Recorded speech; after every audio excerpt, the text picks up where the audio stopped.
Praise the Lord.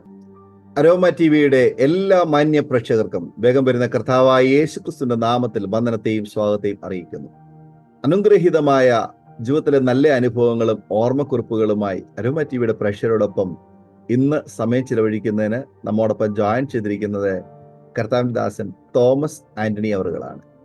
അദ്ദേഹത്തിന്റെ ജീവിതത്തിലെ ഒരുപാട് നല്ല അനുഭവങ്ങൾ നമ്മോടൊപ്പം പങ്കുവയ്ക്കുവാൻ ജോയിൻ ചെയ്തിട്ടുണ്ട്. ശ്രദ്ധയോടെ പ്രാർത്ഥനയോടെ സ്കിപ്പ് ചെയ്യാതെ അവസാനം വരെ ഈ വീഡിയോ കാണുകയും കേൾക്കുകയും ചെയ്യാം. പ്രാർത്ഥനയോടെ ആയിരിക്കാം. കർത്താവിന്റെ ദാസൻ തോമസ് ആന്റണി തികഞ്ഞ സ്നേഹത്തോടും ആദരവോടും കൂടി അരോമ ടിവിയുടെ പ്രേക്ഷകരോടൊപ്പം സമയം ചെലവഴിക്കുന്നതിന് ഞങ്ങൾ സ്വാഗതം ചെയ്തോളുന്നു. Praise Lord ദേവാസനെ. എന്തൊക്കെയുണ്ട് വിശേഷങ്ങൾ? ക്ഷേമമായിരിക്കുന്നോ? ഓക്കെ. കർത്താവിന്റെ ദാസനെ അരോമ ടിവിയുടെ പ്രേക്ഷകരോടൊപ്പം പരിചയപ്പെടുത്താൻ ഞങ്ങൾക്ക് വളരെ സന്തോഷമുണ്ട്. ഒന്ന് പരിചയപ്പെടുത്താമോ? എവിടെ നിന്നാണ് ജോയിൻ ചെയ്തിരിക്കുന്നത്? വീട്ടിൽ ആരൊക്കെയുണ്ട്? ഞാൻ ഇപ്പോൾ ജോയിൻ ചെയ്തിരിക്കുന്നത് കോട്ടയം ജില്ലയിലെ ഏറ്റുമാനൂരിന്റെ അടുത്ത് കട്ടച്ചിറ എന്ന സ്ഥലത്തു നിന്നാണ്. എൻ്റെ വീട്ടില് എൻ്റെ ഭാര്യയുടെ പേര് മിനി. ഞങ്ങൾക്ക് ഒരു മോളാണുള്ളത്. അവൾ കഴിഞ്ഞ 5 വർഷമായിട്ട് കാനഡയിൽ താമസിക്കുന്നു. മോളുടെ പേര് സാത്തി തോമസ്. ഹസ്ബൻഡിന്റെ പേര് ഐസക്. അവർക്ക് 1.5 വയസ്സുള്ള ഒരു മോനുണ്ട്. അവൻ്റെ പേര് ഡേവിഡ് എന്നാണ്. അപ്പോൾ എൻ്റെ മോളുടെ സഹായിക്കുവാനായിട്ട് വൈഫ് കാനഡയിലാണ്. ഞാൻ തനിച്ച് ഇപ്പോൾ 1.5 വർഷമായിട്ട് കട്ടച്ചിറയിൽ താമസിക്കും. ഓക്കെ. കർത്താവിനെ പരിചയപ്പെടുത്തിയാൽ വളരെ സന്തോഷമുണ്ട്. ദൈവം അനുഗ്രഹിക്കട്ടെ. മാതാപിതാക്കന്മാരെ കുറിച്ച്, സഹോദരങ്ങളെ കുറിച്ച്, ബാല്യകാലം, വിദ്യാഭ്യാസം, അതുപോലെ തുടർന്നിങ്ങോട്ട് ദൈവം നടത്തിയതായ നാൾ വഴികളെ കുറിച്ച് ദൈവനാമ മഹത്വത്തിന് വേണ്ടി പറയുവാൻ ആഗ്രഹിക്കുന്ന കാര്യങ്ങൾ അരോമ ടിവിയുടെ പ്രേക്ഷകരോടൊപ്പം തുടർമാനമായി സംസാരിക്കാം. Okay pastor. എൻ്റെ മാതാപിതാക്കൾ ഇപ്പോൾ ജീവിച്ചിരിപ്പില്ല. എനിക്ക് ഉള്ളത് എൻ്റെ ഒരു സഹോദരി, എൻ്റെ മൂത്ത സഹോദരിയുണ്ട്. അവൾ കുടുംബമായിട്ട് താമസിക്കുന്നു. പിന്നീട് ഈ അരോമ ടിവിയിൽ എൻ്റെ സാക്ഷ്യം പറയുവാനായിട്ട് ദൈവം എനിക്ക് ഒരുക്കി തന്ന ഈ നല്ല അവസരത്തെ ഓർത്ത് ദൈവത്തെ നന്ദി പറയുന്നു.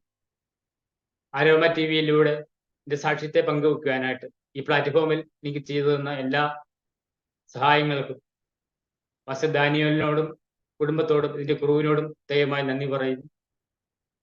ആയിരങ്ങൾക്ക് ഈ അരോമ ടിവിയിലൂടെ തങ്ങളുടെ സാക്ഷി പങ്കുവയ്ക്കുവാനായിട്ട് ഇനിയും ദൈവം അവസരം ഒരുക്കി കൊടുത്ത് ഈ പ്രസ്ഥാനത്തെ വളരെ വളർത്തി വലുതാക്കി ലോകത്തിന് മുഴുവനുമായിട്ട് അവരുടെ സാക്ഷ്യങ്ങൾ പങ്കുവയ്ക്കുവാൻ പറ്റുന്ന രീതിയിൽ വളർത്തി വലുതാക്കട്ടെ എന്ന് ആശംസിക്കുന്നു, പ്രാർത്ഥിക്കുന്നു. എൻ്റെ ബാല്യകാലത്തെ പറ്റി പറയുമ്പോൾ എൻ്റെ സാക്ഷ്യത്തിന്റെ 3 ഭാഗങ്ങളായിട്ടാണ് പറയുന്നത്. ഒന്നാമത്തെ പാർട്ട് എൻ്റെ ബാല്യകാലം, രണ്ടാമത്തെ പാർട്ട് എനിക്ക് കിട്ടിയ രക്ഷയാണ്, മൂന്നാമത്തെ പാർട്ട് എൻ്റെ രക്ഷയെ തുടർന്നുള്ള നീതീകരണവുമാണ്. അപ്പോൾ ഒന്നാമത്തെ പാർട്ടിലെ എൻ്റെ മാതാപിതാക്കൾ, എൻ്റെ ബാല്യകാലം പറയുമ്പോൾ മാതാപിതാക്കൾ 2 പേരും ഭൂമിയിലില്ല. പിതാവ് ആണ് അവസാനം മരിക്കുന്നത്. 3 വർഷമായി. എനിക്കൊരു ഇളയ സഹോദരൻ ഉണ്ടായിരുന്നു. അവൻ മരിച്ചിട്ട് 2 വർഷമായി. ഇപ്പോൾ എൻ്റെ മൂത്ത ഒരു പെങ്ങളുണ്ട്. അവളും ഞാനുമാണ് ഞങ്ങളുടെ കുടുംബത്തിൽ ഇപ്പോൾ ഉള്ളത്. ഞാൻ ജനിച്ചു വളർന്നത് പാലായിക്കടുത്തുള്ള മുത്തോലിയിലാണ് ഞാൻ ജനിച്ചു വളർന്നത്. അവിടെ 1980 സെന്റ് ആന്റണീസ് ഹൈസ്കൂൾ മുത്തോലിയിൽ ഞാൻ 10ാം ക്ലാസ് പൂർത്തിയാക്കി. അതിനുശേഷം 3 വർഷം സെമിനാരി പഠിച്ചു. ആ സമയത്ത് എൻ്റെ പ്രീ ഡിഗ്രി അല്ലെങ്കിൽ ഇപ്പോഴത്തെ +2 പൂർത്തിയാക്കി. അതിനുശേഷം 1989 പാലാ സെന്റ് തോമസ് കോളേജിൽ നിന്ന് ബികോം ഡിഗ്രി പൂർത്തിയാക്കി. അതിനുശേഷം എക്സാം കഴിഞ്ഞ ഉടനെ തന്നെ ഡൽഹിക്ക് ജോലിയുമായി ബന്ധപ്പെട്ട് ഡൽഹിക്ക് പോയി. അവിടെ നിന്ന് ഞാൻ MCOM പൂർത്തിയാക്കി. അതോടൊപ്പം തന്നെ PhD ചേംബർ ഓഫ് കൊമേഴ്സിൽ നിന്ന് എക്സ്പോർട്ട് ഇമ്പോർട്ട് ഡോക്യുമെന്റേഷന്റെ കോഴ്സും പൂർത്തിയാക്കാൻ ദൈവം സഹായിച്ചു. ഇതാണ് എൻ്റെ വിദ്യാഭ്യാസ ബാക്ക്ഗ്രൗണ്ട്. അതിനുശേഷം ബാല്യകാലത്തിലേക്ക് തിരിച്ചു വരികയാണെങ്കിൽ, എൻ്റെ ബാല്യകാലം എന്ന് പറയുമ്പോൾ എനിക്ക് 2-3 വയസ്സൊക്കെ ഉള്ളപ്പോൾ വളരെയധികം കഷ്ടപ്പാടുകളിലൂടെ കടന്നുപോയ ഒരു സമയമുണ്ട്. എൻ്റെ തൊണ്ടയിലൊരു കണ്ടമാല എന്ന് പറഞ്ഞ ഒരു അസുഖം 2 വയസ്സ് 3 വയസ്സുള്ളപ്പോൾ ഉണ്ടായതായി എൻ്റെ അമ്മ പറഞ്ഞു കേട്ടിട്ടുണ്ട്. കണ്ടമാല എന്ന് പറഞ്ഞാൽ വളരെയധികം റിസ്ക് ആയിട്ടുള്ള, അതായത് ജീവൻ തന്നെ പോകുന്ന രീതിയിലുള്ള ഒരു രോഗമാണ്. അതിനുശേഷം എൻ്റെ ദേഹം മുഴുവനും കുമിളകൾ പോലെ പൊങ്ങി വരുന്ന ഒരു രോഗമുണ്ടായി. ആ സന്ദർഭങ്ങളിൽ ബെഡിൽ കിടക്കാനോ അല്ലെങ്കിൽ പിന്നെ പായിൽ കിടക്കാനായിട്ട് പറ്റാത്തൊരവസ്ഥയായിരുന്നു. അതുകൊണ്ട് അമ്മ പറഞ്ഞു കേട്ടിട്ടുണ്ട്, വാഴയില വെട്ടി വാഴയിലയിൽ എന്നെ കിടത്തുമായിരുന്നു അമ്മ പറഞ്ഞിട്ടുണ്ട്. അപ്പോൾ ആ സമയത്തെ വേദനകളൊന്നും ഞാൻ അറിഞ്ഞില്ലെങ്കിലും എൻ്റെ മാതാപിതാക്കൾ, ഞാനും കൂടെ അറിയേണ്ട വേദനകൾ അവർ സഹിച്ചിട്ടുണ്ട്, അവരറിഞ്ഞിട്ടുണ്ട്. അപ്പം അങ്ങനെ ജീവിതം നോക്കുമ്പോൾ ഒരു 10ാം ക്ലാസ് വരെ സ്കിൻ പ്രോബ്ലംസ്, അലർജികൾ തന്നെ വളരെയധികം അലട്ടിക്കൊണ്ടിരുന്നു. അപ്പം അങ്ങനെ ബാല്യകാലം പറയുമ്പോൾ ഒരുപാട് സുഖത്തിന്റെ സന്തോഷത്തിന്റെ ആയിരുന്നില്ല, കഷ്ടപ്പാട് നിറഞ്ഞത് തന്നെയായിരുന്നു. പിന്നീട് ഡൽഹിയിൽ 13 വർഷം ഫാമിലിയായിട്ട് ജോലി ചെയ്തു. അവിടെയായിരുന്നു എൻ്റെ കരിയറിൻ്റെ, എൻ്റെ അക്കൗണ്ടിങ് ജോലിയുടെ ഭാഗം മുഴുവൻ 13 വർഷം ദില്ലിയിലായിരുന്നു.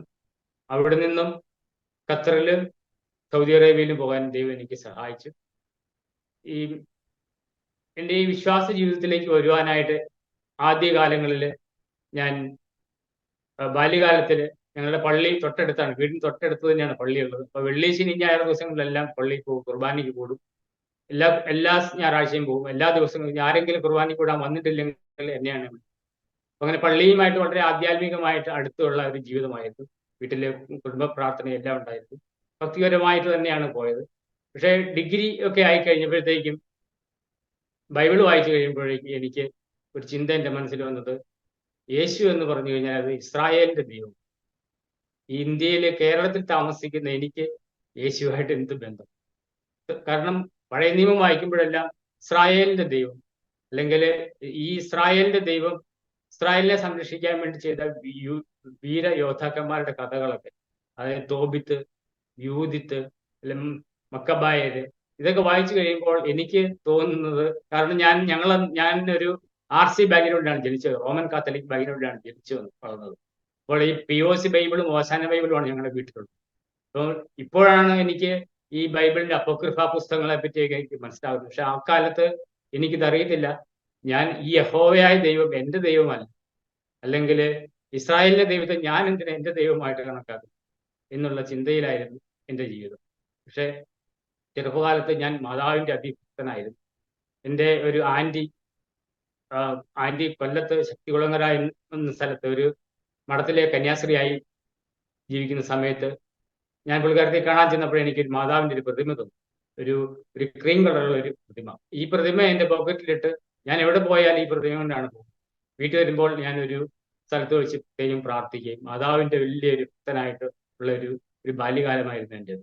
ഞാൻ ഡിഗ്രിക്ക് പഠിക്കുമ്പോഴാണെങ്കിൽ എൻ്റെ വീട്ടിൽ നിന്ന് പാലായിക്ക് 5 കിലോമീറ്ററാണ് ദൂരമുള്ളത്. അപ്പോൾ എല്ലാ ശനിയാഴ്ചയും മാതാവിന്റെ പ്രാർത്ഥനകളും നൊവേനയുണ്ട്. അപ്പോൾ 9 ശനിയാഴ്ചകളിൽ നമ്മൾ പ്രത്യേകമായ എന്തെങ്കിലും മാതാവിനോട് പ്രാർത്ഥിച്ചു കഴിഞ്ഞാൽ അത് നമുക്ക് സാധിച്ചു കിട്ടും എന്നുള്ള രീതിയിലാണ്, വിശ്വാസത്തിലായിരുന്നു ഞങ്ങൾ ജീവിച്ചുകൊണ്ടിരുന്നത്. അപ്പോൾ ശനിയാഴ്ച ദിവസങ്ങളിൽ വീട്ടിൽ നിന്നും പാലായിക്ക് 5 കിലോമീറ്ററുള്ള ദൂരം ഞാൻ അങ്ങോട്ട് ഒരു സൈഡിലേക്ക് നടക്കും. കാരണം അത്ര കഷ്ടപ്പെട്ടാണ്, അത്ര വിഷമിച്ച് ചില ബുദ്ധിമുട്ടി ആണ് ഈ നൊവേനയ്ക്ക് അല്ലെങ്കിൽ പ്രാർത്ഥന ചെല്ലണമെന്നുള്ള ചിന്തയോടെയായിരുന്നു. തിരിച്ചു വരുമ്പോൾ ബസ്സിന് പോകും. അങ്ങനെ എല്ലാ ശനിയാഴ്ചകളും മാതാവിന് വേണ്ടിയുള്ള അടിയുറച്ച് വിശ്വസിച്ച് ഒരു മാതാവിന്റെ ഭക്തനായിട്ട് ജീവിക്കായിരുന്നു. പക്ഷെ യഹോവയായ ദൈവത്തെ എനിക്കിട്ട് ഇഷ്ടമില്ലതാണ്. കാരണം യഹോവ എൻ്റെ ദൈവമല്ല, യഹോവ ഇസ്രായേലിന്റെ ദൈവമാണ്. ഈ ഒരു ചിന്താഗതിയായിരുന്നു എൻ്റെ ബാല്യകാലത്തായിരുന്നു. അപ്പോൾ ഡൽഹിക്ക് ചെന്ന് കഴിഞ്ഞപ്പോഴത്തേക്കും, ഡൽഹിയിലുള്ള എൻ്റെ യുവത്വം അവിടെയായിരുന്നു. കൂട്ടുകാരൊക്കെ കൂടി, പേരൻസ് ഒന്നുമില്ല. അപ്പോൾ അവിടെ ഇങ്ങനെ അടിച്ചു പൊളിച്ച് ശനിയാഴ്ച ഞായറാഴ്ചകളിലൊക്കെ ചില മദ്യമൊക്കെ കഴിച്ച് കൂട്ടുമൊക്കെ കൂടി ഇങ്ങനെ പോയി കഴിഞ്ഞപ്പോൾ ഉണ്ടായിരുന്ന വിശ്വാസങ്ങൾ, ഈ മാതാവിന്റെ വിശ്വാസവും പോയി, യഹോവയുള്ള വിശ്വാസവും പോയി, ബൈബിൾ വായനയും എല്ലാം പോയി. ഞാനൊരു ദൈവമില്ല എന്നുള്ള ഒരു ചിന്താഗതിയിലേക്ക് വന്നു. പിന്നെ അവിടെയാണെങ്കിൽ കൂടുതൽ 80% ഹിന്ദു വിശ്വാസത്തിലുള്ള ആൾക്കാരാണ്. അപ്പൊ അവരുടെ സിസ്റ്റംസിലേക്കെല്ലാം അവർ ചെയ്യുന്ന കാര്യങ്ങളെല്ലാം വളരെ നല്ലതായിട്ട് എനിക്ക് തോന്നുന്നു. അപ്പോൾ അതിനെപ്പറ്റി കൂടുതൽ പഠിക്കാനും എൻ്റെ കൂട്ടുകാരെല്ലാം അങ്ങനെയുള്ള വിശ്വാസത്തിലുള്ളവരായിരുന്നു, അവരുടെ കൂട്ടത്തിൽ കൂടുവാനും അതിലുള്ള ദൈവത്തെ അന്വേഷിക്കാനുള്ള ഒരു ചിന്താഗതിയായിട്ട് മാറുക. അപ്പൊ അങ്ങനെ ഞാൻ ജനിച്ചു വളർന്ന വിശ്വാസം ഞാൻ ഉപേക്ഷിച്ച് മറ്റു വിശ്വാസങ്ങളിലൂടെ ദൈവത്തെ കണ്ടെത്തുവാനുള്ള എൻ്റെ അന്വേഷണത്തിന്റെ ഭാഗമായിരുന്നു. അവിടെയൊന്നും എനിക്ക് എൻ്റെ മനസ്സിനെ സംതൃപ്തിപ്പെടുത്തുന്ന ഒരു ദൈവികത്വം എനിക്ക് അവിടെ കിട്ടിയില്ല. പിന്നെ അതിനുശേഷം 1994 എൻ്റെ വിവാഹം കഴിഞ്ഞു. അതിനുശേഷം 2003 എനിക്ക് ഗൾഫിന് പോകുന്ന ആ സമയത്തൊക്കെ ഗൾഫിൽ പോകുക എന്നുള്ളത് എല്ലാവരുടെയും വളരെ ഒരു സന്തോഷമായ അല്ലെങ്കിൽ ഒരു ലക്ഷ്യമാണ്. ഗൾഫിൽ പോകണം, പൈസ ഉണ്ടാക്കും. ഞാൻ ഭാര്യയെയും മോളെയും ഞങ്ങൾക്ക് ഒരു ഫ്ലാറ്റ് ഉണ്ടായിരുന്നു, ഫ്ലാറ്റൊക്കെ വിറ്റ് നാട്ടിലേക്ക് ആക്കിയിട്ട് ഞാൻ സൗദി അറേബ്യക്ക് ആദ്യമായിട്ട് 2003 പോവുകയാണ്. 2003 സൗദി അറേബ്യയിൽ ചെന്നപ്പോഴും ഇതുപോലെ തന്നെ അവിടെ ചെന്നപ്പോൾ ഇസ്ലാം വിശ്വാസം കണ്ടപ്പോൾ, അവരുടെ ആചാരങ്ങളും അവരുടെ രീതികളും കണ്ടപ്പോൾ ഇതാണ് ദൈവത്തിന്റെ, ഇവിടെയാണ് യഥാർത്ഥ ദൈവം, ഇവിടെയാണ് ദൈവം ഇരിക്കുന്നതെന്ന് വിചാരിച്ച് അവരുടെ കൂട്ടത്തിൽ കൂടുക, അവരുടെ പ്രാർത്ഥനകളിൽ കൂടുക, അവരുടെ പ്രഭാഷണങ്ങളിൽ പോവുക, അവരുടെ ആചാരങ്ങളിൽ പോവുക, ഇതെല്ലാമായി എൻ്റെ മാറി. അപ്പൊ അവിടെയും എവിടെയാണ് യഥാർത്ഥ ദൈവം എന്നുള്ളത് ഇസ്ലാമിലും ഞാൻ അന്വേഷിക്കാൻ തുടങ്ങി. അവിടുന്ന് ഒരുപാട് കിട്ടുന്ന പുസ്തകങ്ങളൊക്കെ വായിക്കാനും അവരുടെ പ്രഭാഷണങ്ങൾ കേൾക്കാനൊക്കെ പോയി.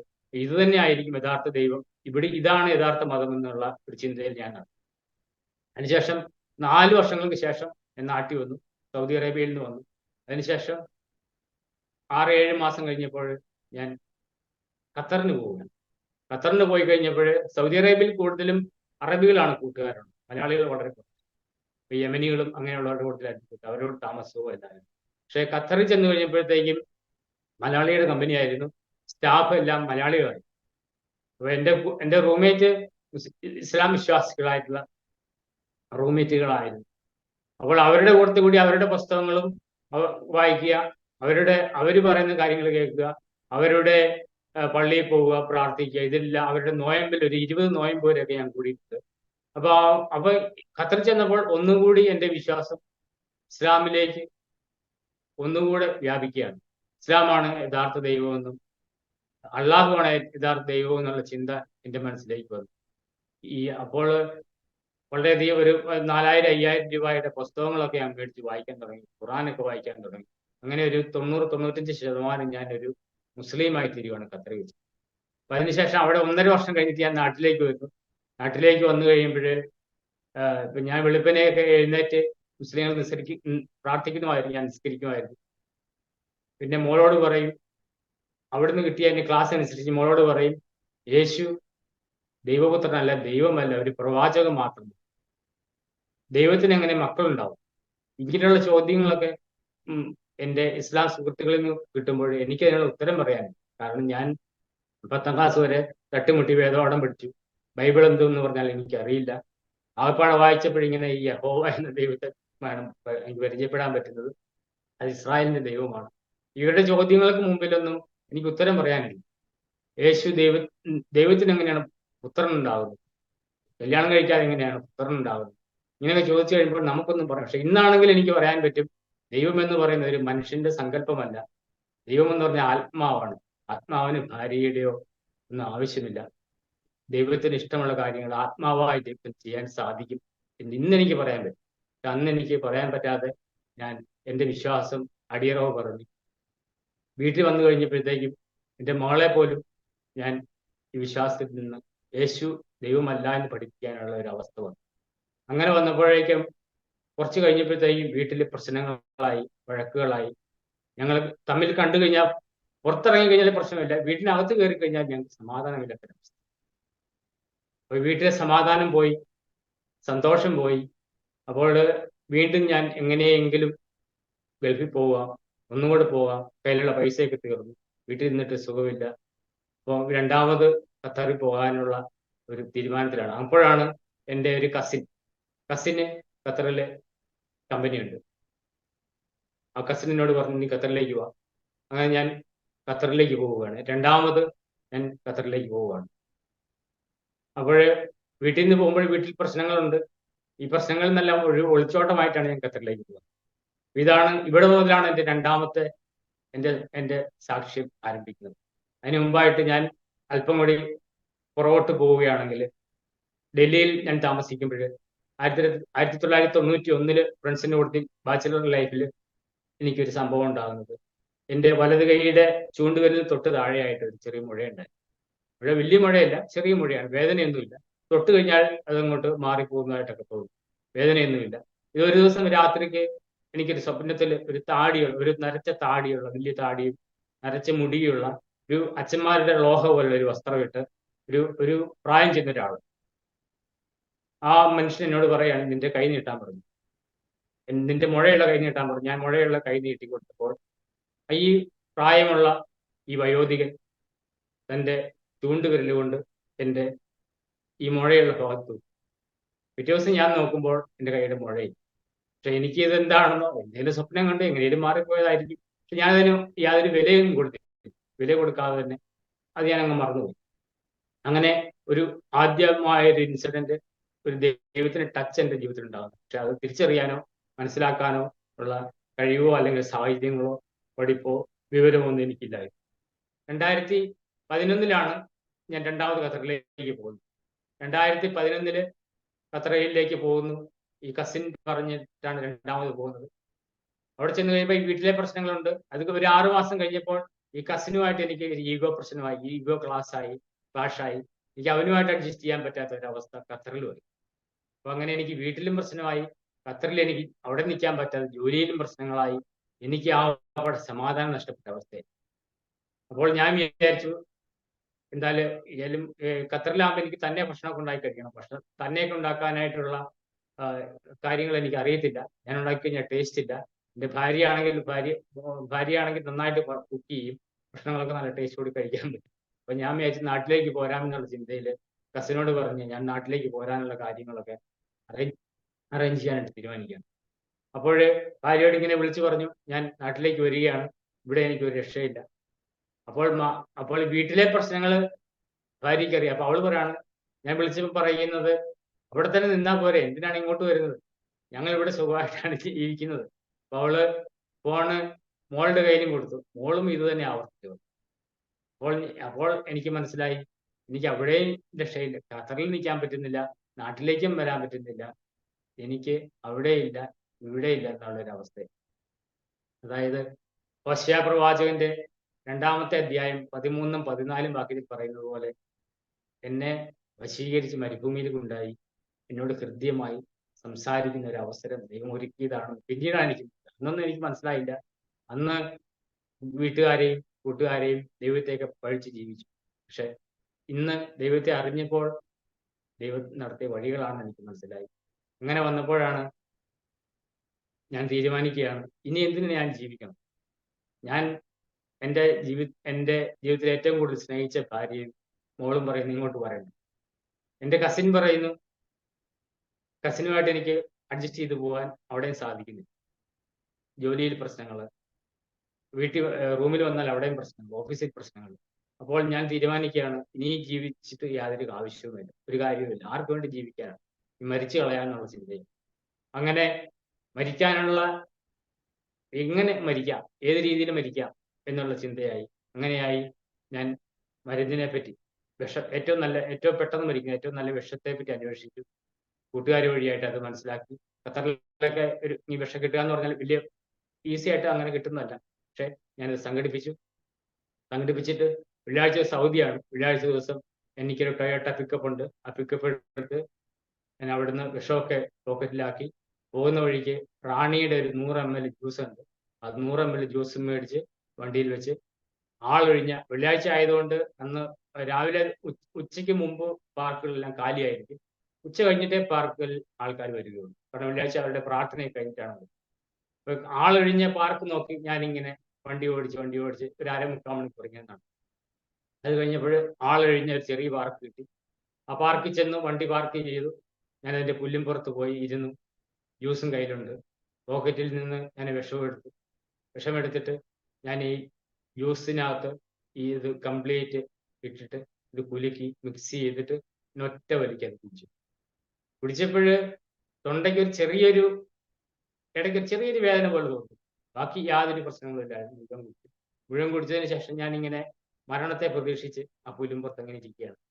സെക്കൻഡുകൾ കഴിയുന്നു, മിനിറ്റുകൾ കഴിഞ്ഞു, മരണമൊന്നും സംഭവിക്കുന്നില്ല. അപ്പോൾ ഒരു 5 മിനിറ്റ്, 10 മിനിറ്റ്, 15 മിനിറ്റ് കഴിഞ്ഞപ്പോൾ എനിക്ക് വീണ്ടും ഭയമായി. ഇത് മരിക്കാൻ കഴിച്ച മരുന്ന് കഴിച്ചിട്ട് ഞാൻ മരിക്കുന്നില്ല, എന്തെങ്കിലും സൈഡ് എഫക്റ്റ് വന്ന് സംഭവിച്ച് ഏതെങ്കിലും ഒരു വശം തളർന്നു പോകുമോ, മറ്റെന്തെങ്കിലും പ്രശ്നം ഉണ്ടാവുമോ എന്നുള്ള ടെൻഷനിൽ എനിക്ക് ആകപ്പാടെ വ്യാധിയായി, വിഷമമായി, ടെൻഷൻ കൂടി. അപ്പോഴത്തേക്ക് ഞാൻ എന്ത് ചെയ്തു? ഞാൻ ഉടനെ വണ്ടി എടുത്തു. എൻ്റെ ചിന്ത വന്നു, ഞങ്ങളുടെ ഓഫീസ് 4 നില മുകളിലാണ്, 4 നിലയുള്ള ഒരു കെട്ടിടത്തിലാണ് എൻ്റെ ഓഫീസ്. ഓഫീസിൽ പോയി 4-ാം നിലയുടെ മുകളിൽ നിന്ന് എടുത്തു ചാടിക്കും, അല്ലെങ്കിൽ വിഷവും വയറ്റി കിടക്കുന്നു. ഇതിന്റെ സൈഡ് എഫക്റ്റ് കൊണ്ട് എന്തെങ്കിലും രോഗങ്ങളോ അല്ലെങ്കിൽ ഒരു വശം തളർന്നു പോവുകയോ എന്തെങ്കിലും പ്രശ്നങ്ങളായി എനിക്കിവിടെ ഖത്തറിൽ ആരുമില്ല, എന്നെ നോക്കാനും ആളില്ല, ഇവിടെ കടന്നു കഴിഞ്ഞാൽ പ്രശ്നമാവും, മരിക്കുന്നത് തന്നെയാണ് നല്ലതെന്ന് ഉറപ്പിച്ച് ഞാൻ വണ്ടിയെടുത്ത് എൻ്റെ ഓഫീസിലേക്ക് പോവുകയാണ്. വണ്ടി താഴെ പാർക്ക് ചെയ്തു. 1-ാം നിലയിലാണ് ഓഫീസ്. ഞാൻ വണ്ടി പാർക്ക് ചെയ്തിട്ട്, അപ്പോൾ എൻ്റെ കസിൻ്റെ കമ്പനി ആയതുകൊണ്ട് താക്കോലൊക്കെ എൻ്റെ കയ്യിലുണ്ട്. ഞാൻ ഓഫീസിൽ 1-ാം നിലയാണ് ഓഫീസ്, 4-ാം നിലയിലേക്കാണ് പോകുന്നത്. 1-ാം നിലയുടെ ഫ്രണ്ടിൽ വന്നപ്പോൾ ജസ്റ്റ് ഓഫീസിൽ നിന്ന് കയറിയേക്കാം എന്ന് വെച്ച് ഞാൻ ഓഫീസ് തുറന്ന് ഓഫീസിൽ കയറി. അപ്പോൾ എൻ്റെ ലാപ്ടോപ്പ് ഒക്കെ ഓഫീസിൽ തന്നെ ഇരിക്കുകയാണ്. കമ്പനിയുടെ ലാപ്ടോപ്പാണ്, വീട്ടിലേക്ക് കൊണ്ടുവരാൻ പറ്റിയത്. അപ്പോൾ ജസ്റ്റ് ഒന്ന് കയറിയേക്കാമെന്ന് വെച്ച് ഞാൻ ചെന്നു, എൻ്റെ സീറ്റിൽ കയറിയിരുന്നു. ലാപ്ടോപ്പ് ഞാൻ ഓപ്പൺ ചെയ്തു. ലാപ്ടോപ്പ് ഓപ്പൺ ചെയ്ത് കഴിഞ്ഞപ്പോഴത്തേക്കും, അന്ന് 2012 യൂട്യൂബ് ഒന്നും അത്ര നമ്മൾ കാണുന്നില്ല. അന്ന് നമ്മൾ ജസ്റ്റ് യാഹു മെയിൽ അയക്കുന്നു. ഓഫീസിലാണെങ്കിൽ ഔട്ട്ലുക്ക് എന്ന ഇമെയിൽ ഉണ്ട്, അതിനകത്ത് കൂടെയാണ് നമ്മുടെ എല്ലാ കമ്മ്യൂണിക്കേഷൻ നടക്കുന്നത്. അപ്പോൾ പിന്നെ ഇന്റർനെറ്റുമായിട്ട് അങ്ങനെ വലിയ ബന്ധങ്ങളൊന്നും ഇല്ലാത്ത സമയം. അന്ന് CD ഉണ്ട്, അല്ലെങ്കിൽ ഫ്ലോപ്പി ആയിട്ട് കഴിഞ്ഞു പോകുന്ന സമയം CD-യും അല്ലെങ്കിൽ പെൻ ഡ്രൈവുമാണ് ഉപയോഗിച്ചേക്കുന്നത്. യൂട്യൂബായിട്ട് എനിക്ക് യാതൊരു ബന്ധവുമില്ല. ഞാൻ ലാപ്ടോപ്പ് തുറന്നു കഴിഞ്ഞപ്പോഴത്തേക്കും ഉടനെ തന്നെ വരുന്നത് യൂട്യൂബായിട്ട് യാതൊരു ബന്ധമില്ലാത്ത എനിക്ക് യൂട്യൂബിനകത്ത് ഒരു സാക്ഷ്യമാണ് വരുന്നത്. നസീല ബീവി എന്ന് പറഞ്ഞ ഒരു മുസ്ലിം യുവതിയുടെ 2012 ഒരു സാക്ഷ്യം. ഈ സാക്ഷ്യം എന്താണെന്നോ, ഈ വീണ്ടും ജന്മം എന്താണെന്നോ, പെന്തക്കോസ് എന്താണെന്നോ എനിക്ക് യാതൊരു വിവരവുമില്ല. പ്രത്യേകിച്ച് പെന്തക്കോസുകാരെ കണ്ടു കഴിഞ്ഞാൽ എനിക്ക് കലിപ്പാണ് താൻ. ഈ സ്ത്രീകളാണെങ്കിൽ കാതിലൊന്നുമില്ല, കഴുത്തിലൊന്നുമില്ല, വെള്ള സ്ക്രാപ്പ് ഇട്ട് വെള്ളയും വെള്ളം ഇട്ട് കരുന്നവരെ എനിക്ക് കണ്ടുകൂടാ. പാസ്റ്റർമാരാണ് മീശയും പഠിച്ച് കറുപ്പും വെളുപ്പും എടുത്ത് ഇട്ട് കറുത്ത പുസ്തകം പിടിച്ച് നടക്കുന്ന ഇങ്ങനെയുള്ള ആൾക്കാരെ എനിക്ക് ഏറ്റവും ഇഷ്ടമില്ലാത്തൊരു വർഗമായി ഞാൻ കരുതുന്നു. അപ്പൊ അങ്ങനെ നോക്കുമ്പോഴാണ് ഈ നസീല ബീവി, ഒരു 20 വയസ്സേ ഉള്ളൂ ആ സമയത്ത്, അവരുടെ ജീവിതത്തിൽ യേശു ഇടപെട്ട. അതോ ഈ നസീല ബീവി എന്ന് പറഞ്ഞാല് ഒരു മുസ്ലിം ഒരു ഇമാമിന്റെ മകളാണ്. ഇമാം എന്ന് പറഞ്ഞാൽ നമ്മുടെ പള്ളിയിലെ പുരോഹിതന്മാരെ പോലെ അവരുടെ മോസ്കിൽ അവരുടെ കർമ്മങ്ങളൊക്കെ അനുഷ്ഠിക്കുന്ന ഒരാളാണ്. അപ്പൊ ഇവര് ഏറ്റവും വിശുദ്ധിയോടെ പുറത്ത് ആൾക്കാരെ കാണിക്കാതെ അല്ലെ മറ്റ് മതക്കാരുമായിട്ട് മിങ്കിൾ ചെയ്യാതെയാണ് ഈ നസീല ബീവി അവർ വളർത്തിയത്. പക്ഷെ ഇവരിൽ ഈ ലേഡിയെ ഈ നസീല ബീവിയെ യേശു അവരുടെ റൂമിൽ വന്ന് അവളെ സ്പർശിച്ചപ്പോൾ അവര് യേശുവിലുമായിട്ടായി. അവരുടെ വിശ്വാസം അവർക്ക് അല്ലാതെ, അവരുടെ ദൈവമല്ലാതെ വേറെ ദൈവമില്ലായിരുന്നു. പക്ഷെ യേശുവിനെ കണ്ടുമുട്ടിയ അന്ന് മുതൽ അവരുടെ ജീവിതം മാറുക. പക്ഷെ ഈ ഇമാമിന് അതുമായിട്ട് ഒരിക്കലും അഡ്ജസ്റ്റ് ചെയ്യാൻ പറ്റാത്ത ഒരു സിറ്റുവേഷനായി. അപ്പൊ ഇവളെ പീഡിപ്പിക്കുക, ഇവളെ റൂമിൽ അടച്ചു പൂട്ടി, അവൾക്ക് അവിടെ സെപ്പറേറ്റ് ഭക്ഷണം കൊടുക്കുന്നു, പുറത്തിറക്കി വിടുന്നില്ല.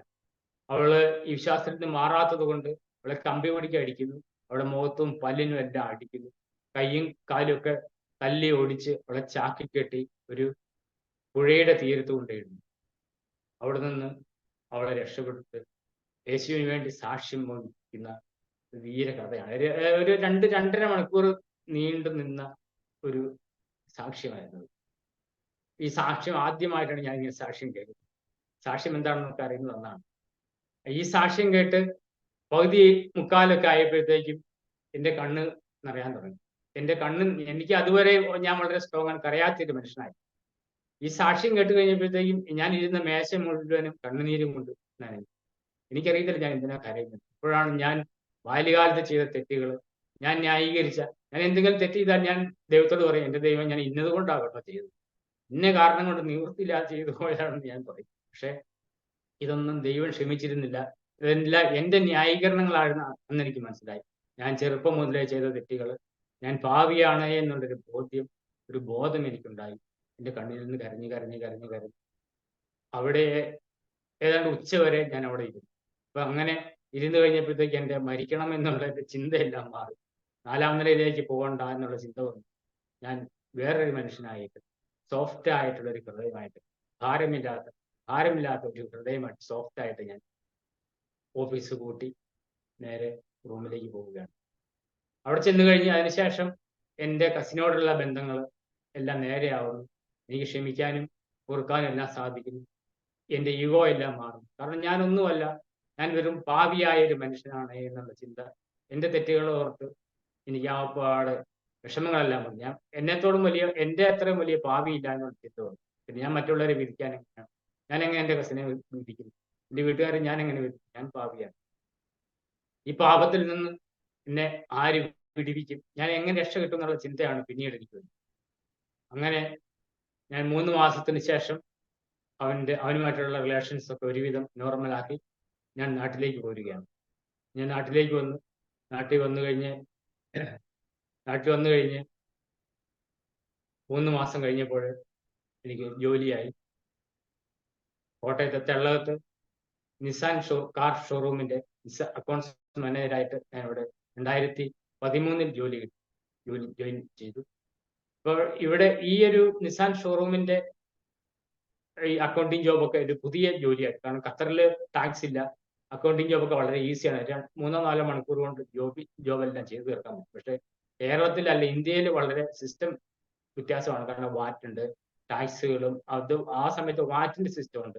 പിന്നെ അക്കൗണ്ടിംഗ് ഒന്നും ശരിയായ രീതിയിൽ അല്ല നമ്മൾ ചെയ്യുന്നത്. ഒരുപാട് പ്രവർത്തനങ്ങളും എല്ലാം അതിനകത്ത് കാണിക്കേണ്ടത്. കാരണം ഇൻകം ടാക്സും എല്ലാം ഉള്ളതുകൊണ്ട് സ്ട്രേറ്റ് ഫോർവേഡ് ആയിട്ടുള്ള ഒരു അക്കൗണ്ടിങ് സിസ്റ്റം അല്ല. അപ്പൊ അതിനായിട്ടുള്ള ടെൻഷൻസും റിസ്കുകളും എല്ലാം ഉണ്ട്. അപ്പൊ ഈ പുതിയൊരു മേഖലയിലേക്ക് വന്നപ്പോഴത്തേക്കും എനിക്ക് വളരെയധികം വർക്ക് ലോഡായി. ഒരു 3 പേരുടെ ജോലി ചെയ്യേണ്ടതായിട്ടുള്ള ഒരു അവസ്ഥ വന്നു. അപ്പൊ അങ്ങനെയായി ഞാൻ ഞായറാഴ്ചകളിലും പോകും. ഒരു 7 മണി 8 മണി വരെ ഓഫീസ് ജോലിയായി. അപ്പൊ അങ്ങനെ എൻ്റെ ഈ രക്ഷ എന്ന് പറഞ്ഞ, എനിക്ക് രക്ഷ കിട്ടിയ അതൊക്കെ ഞാൻ ഈ ഓഫീസ് ജോലി വന്നപ്പോഴത്തേക്കും പയ്യെ പയ്യെ അതിൽ നിന്ന് മാറുകയാണ്. ഈ ഓഫീസിന്റെ തിരക്കിൽ വന്നു. പിന്നീട് 2-3 മാസം കഴിഞ്ഞപ്പോഴത്തേക്ക് ലയൺസ് ക്ലബ്ബ്, ഞങ്ങളുടെ അടുത്ത് തന്നെ ലയൺസ് ക്ലബ്ബ് രൂപീകരിച്ചു. ആ ലയൺസ് ക്ലബ്ബിൽ മെമ്പറായി. പിന്നെ റെസിഡൻസ് അസോസിയേഷൻ, ഞാനും കൂടെ കൂടി അസോസിയേഷൻ, 40-45 വീട്ടുകളുണ്ട്, അസോസിയേഷൻ രൂപീകരിച്ചു. അപ്പൊ ഇങ്ങനെയെല്ലാം വന്നപ്പോഴത്തേക്കും എൻ്റെ വിശ്വാസ ജീവിതം, ദൈവം എന്നെ ടച്ച് ചെയ്തതെല്ലാം ഞാൻ ഉപേക്ഷിച്ചു. അതിൽ നിന്നെല്ലാം വിട്ടുമാറുകയാണ്. ലോക ജീവിതത്തിലേക്കായി, ഓഫീസ് ജോലിയായി, എൻ്റെ ശമ്പളമായി, എൻ്റെ സ്ഥാനമാനങ്ങളായി, ലയൺസ് ക്ലബിലെ എല്ലാ ശനിയാഴ്ചയും കൂടിവരവുകളുണ്ട്, ചെറുതായിട്ട് മദ്യപിക്കും. അങ്ങനെ പിന്നെ വീട്ടിൽ വന്നു കഴിഞ്ഞാൽ TV കാണുക, സിനിമ കാണുക, സീരിയൽ കാണുക, രാഷ്ട്രീയം, പത്രങ്ങളൊക്കെ വായിക്കുക. അപ്പൊ അങ്ങനെ കംപ്ലീറ്റ് ആയിട്ടും ദൈവം എൻ്റെ ജീവിതത്തിൽ ചെയ്ത പ്രവൃത്തികളെല്ലാം ഞാൻ വിട്ടുമാറി ലോകത്തിന്റെ വഴിയിലേക്ക് ഞാൻ മാറുക. അങ്ങനെ 2013 മുതൽ 2018 വരെ 6 വർഷത്തോളം ഞാൻ പഴയ ജീവിതം തന്നെ തുടർന്നു. പക്ഷെ എങ്കിലും പഴയ ആ ഒരു പാപസ്വഭാവത്തിൽ നിന്ന് ഒരു ചെറിയ വ്യത്യാസമുണ്ട്. എങ്കിലും ഈ ലോകപരമായ ജീവിതത്തിലേക്ക് വരുമ്പോൾ എനിക്ക് ദൈവത്തിന് സമയം കൊടുക്കാൻ, ദൈവവചനത്തിനോ ആത്മീയതയ്ക്ക് സമയം കൊടുക്കാൻ എൻ്റെ ജീവിതത്തിൽ ശകലം പോലും സമയമില്ല. വീട്ടിലാണെങ്കിൽ ഞാൻ ഈ നസീല ബീവിയുടെ സാക്ഷ്യങ്ങളൊക്കെ ഞാൻ കേൾപ്പിച്ചിട്ട് ഭാര്യയ്ക്ക് നോക്കുന്നു, അതൊന്നും ഇഷ്ടപ്പെടുന്നില്ല. അവർക്ക് അതിനൊന്നും താല്പര്യമില്ല. എനിക്കത് എത്ര കേട്ടാലും മതിയാവാത്ത ഒരു അവസ്ഥയാണ്. അപ്പൊ അങ്ങനെ വന്നപ്പോഴത്തേക്കും ഞാൻ അതെല്ലാം മാറ്റി, ആ ഒരു വിശ്വാസത്തിലേക്ക് മാറ്റി, അവരുടെ കൂട്ടത്തിൽ ലോകപരമായ ജീവിതത്തിൽ വീണ്ടും അങ്ങനെ ആയിത്തീരുക. അങ്ങനെ വന്നു കഴിഞ്ഞപ്പോഴാണ് 2018 അവസാനമായപ്പോൾ ഖത്തറിലേതുപോലെ തന്നെ വീണ്ടും ഒരവസ്ഥ നാട്ടിലെൻ്റെ ജീവിതത്തിൽ സംഭവിക്കും. ഓഫീസിൽ 2017 GST സ്റ്റാർട്ട് ചെയ്തു. GST സ്റ്റാർട്ട് ചെയ്തപ്പോഴത്തേക്ക് 2017 ജോലി തിരക്ക് കൂടി. കാരണം ഞാൻ അക്കൗണ്ട്സ് മാനേജർ ആകുമ്പോൾ നമ്മുടെ കൂട്ടത്തിലുള്ളവരെല്ലാം നമ്മൾ തന്നെ ഇത് പഠിപ്പിക്കണം. ഹെഡ് ഓഫീസർക്ക് ചോദിച്ചാൽ ആർക്കും അറിയത്തില്ല. GST സിസ്റ്റത്തെ പറ്റി ആർക്കും അറിയത്തില്ല. ഡൽഹിയിലുള്ള ചെയ്യക്കാർക്ക് മാത്രമേ ഇതിനെപ്പറ്റി അറിയത്തുള്ളൂ. അതുകൊണ്ട് ഡൽഹിയിലുള്ള ഹിന്ദിയിലുള്ള വീഡിയോകളൊക്കെ രാത്രിക്ക് ഇരുന്ന് കേൾക്കും. പിന്നെ ഒരു 6 മാസം കഴിഞ്ഞാണ് കോട്ടയത്ത് GSTയുടെ ക്ലാസ്സുകൾ തുടങ്ങുന്നത്. അവിടെ പോയി ഞായറാഴ്ച ദിവസങ്ങളിൽ GSTയുടെ ക്ലാസ് തുടങ്ങും. അത് അവിടെ പഠിക്കുന്നതല്ല, ഇവിടെ ഓഫീസിൽ വന്നല്ല ഇംപ്ലിമെന്റ് ചെയ്യും, കാര്യം പഠിപ്പിക്കും. അങ്ങനെ നോർമൽ ജോലികൾ വേറെ, പിന്നെ ഈ ഡാൻസ് ക്ലബിന്റെ, പിന്നെ റെസിഡൻസ് അസോസിയേഷന്റെ ജോലികളെല്ലാം വേറെ, പിന്നെ വീട്ടിലെ ഓരോരോ പ്രശ്നങ്ങളായി, പഴയതുപോലെ അഡ്ജസ്റ്റ് ചെയ്യാൻ പറ്റാത്ത വീട്ടിലെ ചെറിയ ചെറിയ പ്രശ്നങ്ങളുമായി, ഇങ്ങനെ വീണ്ടും ഞാൻ പഴയ ഒരു രീതിയിലേക്ക്, സമാധാനം നഷ്ടപ്പെടുന്ന രീതിയിലേക്കായി. അപ്പൊ ആ 2018 ആ അവസാനം ആയപ്പോഴത്തേക്ക് എനിക്ക് ശാരീരികമായ രോഗങ്ങളുമായി. എനിക്ക് ലിവർ സിറോസിസ് പിടിച്ചു, ഷുഗർ 300 450 ഒക്കെ ഷുഗറായി, ഹൈ BP ആയി, കൊളസ്ട്രോൾ ആയി. എൻ്റെ ആരോഗ്യപരമായി ഞാൻ വളരെയധികം ക്ഷീണിക്കാൻ തുടങ്ങി. അങ്ങനെയായി ഓഫീസിലെ ടെൻഷൻ കാരണം ഞാൻ ഓഫീസിലെ ജോലി 2018 ഞാൻ രാജിവെച്ച് വീട്ടിലിരിക്കുകയാണ്. വീട്ടിൽ വന്ന് 2-3 മാസം കഴിഞ്ഞപ്പോഴത്തേക്കും എനിക്ക് ഹാർട്ട് അറ്റാക്ക് ഉണ്ടായി. ഒന്നാമത്തെ ഹാർട്ട് അറ്റാക്ക്. അത് വലിയ വേദനയില്ല, ചെറിയ രീതിയിലുള്ള വേദന വന്നു. വലതുവശത്ത് നിന്ന് ഒരു ചെറിയ വേദന തുടങ്ങി, അതിങ്ങനെ ലെഫ്റ്റിലേക്ക് വന്നു, അതിന്റെ കയ്യിലേക്ക് വന്നു. കയ്യിലേക്ക് വന്നു കഴിഞ്ഞപ്പോൾ എനിക്ക് മനസ്സിലായി, ഞാൻ ആദ്യം ഗ്യാസ് ആണെന്ന് ഓർത്ത് തട്ടിക്ക് നോക്കിയിട്ട് അത് മാറുന്നില്ല. പിന്നീട് എനിക്ക് മനസ്സിലായത് ചെറിയ അറ്റാക്കിന്റെ ആണെന്ന് മനസ്സിലായി. അപ്പൊ ഞങ്ങളൊരു കല്യാണം കൂടിക്കൊണ്ടിരിക്കുകയായിരുന്നു. കല്യാണം കഴിഞ്ഞ് ഭക്ഷണം കഴിഞ്ഞ് ഉടനെ തന്നെ വണ്ടി എടുത്ത് വീട്ടിൽ വന്നു കഴിഞ്ഞപ്പോൾ വേദന എല്ലാം മാറി. അപ്പൊ ഇതിന് മുമ്പായിട്ട് ഞാൻ പുറകോട്ട് പോയിക്കോട്ടെ, ഖത്തറിലെ എൻ്റെ 2012 വിഷം കഴിച്ച ആ അവസ്ഥയിൽ ഞാൻ കംപ്ലീറ്റ് ചെയ്തില്ല. അതിന്റെ വിഷം കഴിച്ചതിന് ശേഷം ഞാൻ ഓഫീസിൽ വന്നു. ഓഫീസിൽ വന്നിട്ട് അവിടെ നിന്നെല്ലാം ഞാൻ എല്ലാ സിസ്റ്റം എല്ലാം ഓക്കെ ആക്കി ഞാൻ നാട്ടിലേക്ക് വന്നു എന്ന് ഞാൻ പറഞ്ഞു. നാട്ടിലേക്ക് വന്നു കഴിഞ്ഞപ്പോൾ പിന്നീട് എൻ്റെ മനസ്സിൽ കിടക്കുന്നത്, എന്തുകൊണ്ട് ഞാൻ മരിച്ചില്ല എന്നുള്ള ചിന്ത വീണ്ടും എൻ്റെ മനസ്സിൽ വരുവാണ്. ഈ മരുന്ന് കഴിച്ചിട്ട് എന്തുകൊണ്ട് മരിച്ചില്ല? ഞാൻ വിചാരിച്ചത് എന്തെങ്കിലും എക്സ്പയറി ആയ മരുന്നായിരിക്കും, അതുകൊണ്ടായിരിക്കും സംഭവിച്ചതെന്ന് അറിയാം. പക്ഷെ ഇതൊന്ന് കൺഫേം ചെയ്യാനായിട്ട്, ഉറപ്പിക്കാനായിട്ട് ഞാൻ എന്ത് ചെയ്തു, ആ സെയിം മരുന്ന് ഞാൻ കേരളത്തിൽ നിന്ന് ഞാനത് മേടിച്ചിട്ട് ഞങ്ങളുടെ വീട്ടിലെ ഒരു 4 വയസ്സുള്ള പോപ്പി എന്ന് പറഞ്ഞ ഒരു പോമറേനിയൻ നായ്ക്കുട്ടിയുണ്ട്. ആ 4 വയസ്സുള്ള നായ്ക്കുട്ടിക്ക് 3 ഇഡ്ഡലി എടുത്തിട്ട് ആ 3 ഇഡ്ഡലി തുറന്നു അതിനകത്ത് ഈ സെയിം പോയിസൺ വെച്ചിട്ട് ആ നായ്ക്കുട്ടിക്ക് ഞാൻ കൊടുത്തു. രാവിലെ 8:30-ക്കാണ് കൊടുത്തത്. ഞങ്ങളുടെ ഒരു മെമ്പറിനെ പോലെ ഞങ്ങൾ സ്നേഹിച്ച് വളർത്തിയ നായ്ക്കുട്ടിയാണ്. അപ്പൊ എനിക്ക് സംഭവിച്ചിട്ടില്ലോ, അപ്പൊ അതിന് സംഭവിക്കില്ല എന്നുള്ള രീതിയിലാണ് 3 ഇഡ്ഡലിക്കകത്ത് വെച്ച് രാവിലെ 8:30 ആയപ്പോൾ ഞാൻ അതിന് ഭക്ഷണം കൊടുത്തു. ഈ ഭക്ഷണം കൊടുത്തു, 8:30 കൊടുത്തു, 9:30 ആയി, ഒരു പ്രശ്നങ്ങളൊന്നുമില്ല. 10:30 ആയി, പ്രശ്നങ്ങളൊന്നുമില്ല. ഞാൻ വെച്ചോ ഇത് എനിക്ക് സംഭവിച്ചത്, ഇത് യഥാർത്ഥമായിട്ടൊന്നുമില്ല, എക്സ്പയറി ആയതോ അല്ലെങ്കിൽ ഇത് കളിപ്പിക്കപ്പെട്ടതാണെന്ന് മനസ്സിലായി. ഒരു 11:30 ആയപ്പോഴത്തേക്കും അവന്റെ കൂട്ടിൽ നിന്ന് ഒരു കരച്ചിൽ കേട്ടു, ഒരു ഞരങ്ങുന്ന സൗണ്ട് കേട്ടു. ഞാൻ ഓടിച്ചെന്നു, കാരണം ഞാനാണ് ഇത് ശ്രദ്ധിച്ചിരിക്കുന്നത്, സൗണ്ട് കേൾക്കുന്നുണ്ടോ. മറ്റുള്ളവർക്കൊക്കെ ഇത് അറിയുന്നില്ല. ഈ മരുന്ന് കഴിച്ചതോ ഞാൻ ആത്മഹത്യ ശ്രമിച്ച കാര്യങ്ങളൊന്നും ആർക്കും അറിയത്തില്ല, എനിക്ക് മാത്രമേ അറിയത്തുള്ളൂ. ഇത് പരീക്ഷിക്കാൻ വേണ്ടിയാണ് ഞാൻ ചെയ്തത്. 11:30 ആയപ്പോഴത്തേക്ക് ഈ സൗണ്ട് കേട്ട് ഞാൻ ഓടിച്ചെല്ലുമ്പോൾ ഈ നായ്ക്കുട്ടി അതിന്റെ 2 കാലും തളർന്നു, അതിന്റെ പിൻഭാഗം തറയോട് ഒട്ടിക്കിടക്കും. ഈ ഫ്രണ്ടിലെ 2 കൈ മാത്രം അത് വലിച്ച് ഫ്രണ്ടിലേക്ക് ഒരു എന്നെ കണ്ടു. എനിക്ക് വളരെയധികം വിഷമം തോന്നി, കാരണം ഞങ്ങൾ കാലുവളിച്ച് വളർത്തിയ നായ്ക്കുട്ടിയായിരുന്നു. അതിങ്ങനെ നിരങ്ങി വരികയാണ് ഫ്രണ്ടിലേക്ക്. അപ്പൊ ഞാൻ ഓടിച്ചെന്ന് ഒരു ചാക്കെടുത്ത് ആ ചാക്കയെ കടത്തി അതിനെ കോരിയെടുത്ത് വീടിന്റെ പുറകുവശത്ത് കൊണ്ടുപോയി കടത്തി. അവിടെ കടത്തി ഞാൻ അതിന്റെ അടുത്ത് നിൽക്കുകയാണ്. ഒരു മണിക്കൂർ കഴിഞ്ഞപ്പോഴത്തേക്ക് ആ നായ മരിച്ചുപോയി, അത് ചത്തുപോയി. മരിച്ചുപോയി എന്ന് പറയുന്നതായിരിക്കും എനിക്ക് ഏറ്റവും ഇഷ്ടമാണ്. ഞങ്ങൾ അത്ര സ്നേഹിച്ചു വളർത്തിയ നായ്ക്കുട്ടിയാണ്. അതിനെ ഞാൻ ഞങ്ങളുടെ വീടിന്റെ ഫ്രണ്ടിലുള്ള തെങ്ങിന്റെ ചുവട്ടിൽ തെങ്ങിന് വളമായിട്ട് കുഴിയെടുത്ത് അവിടെ അതിനെ കുഴിച്ചു. അപ്പോഴാണ് എനിക്ക് മനസ്സിലാകുന്നത് ഞാൻ കഴിച്ചത് വളരെ ശക്തിയുണ്ട്. കാരണം ഒരു നായയെ കൊല്ലാൻ പവറുള്ള മരുന്ന് ഒരു മനുഷ്യനെ ഈസി ആയിട്ട് കൊല്ലാൻ സാധിക്കും എന്നെനിക്ക് മനസ്സിലായി.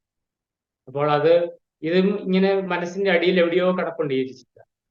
പക്ഷെ അതൊന്നും ഈ ജോലി തിരക്കിനിടയിലും അല്ലെങ്കിൽ ഈ ലോകപരമായ ചിന്തയിലും അതൊന്നും പൊങ്ങി വരാനായിട്ട് അനുവദിക്കുന്നില്ല. അത് യേശു പറഞ്ഞ വിതക്കാരന്റെ ഭൂമി പോലെയാണ്.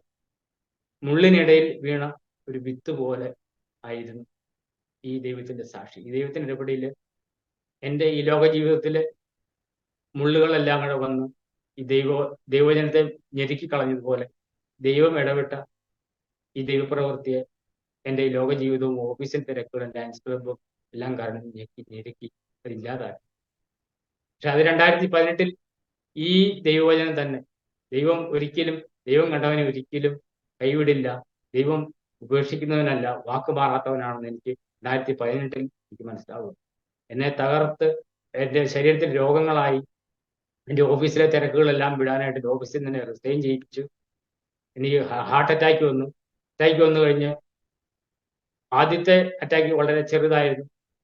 പക്ഷെ ഡോക്ടറുടെ അടുത്ത് ഞാൻ ചെന്ന് കഴിഞ്ഞപ്പോൾ ഡോക്ടർ പറഞ്ഞു ഇതിന് ഉടനെ തന്നെ ഓപ്പറേഷൻ ചെയ്യേണ്ട ആവശ്യമുണ്ടെന്ന് പറഞ്ഞു. കാരിത്താസ് ഹോസ്പിറ്റലിലേക്കാണ് പോയത്.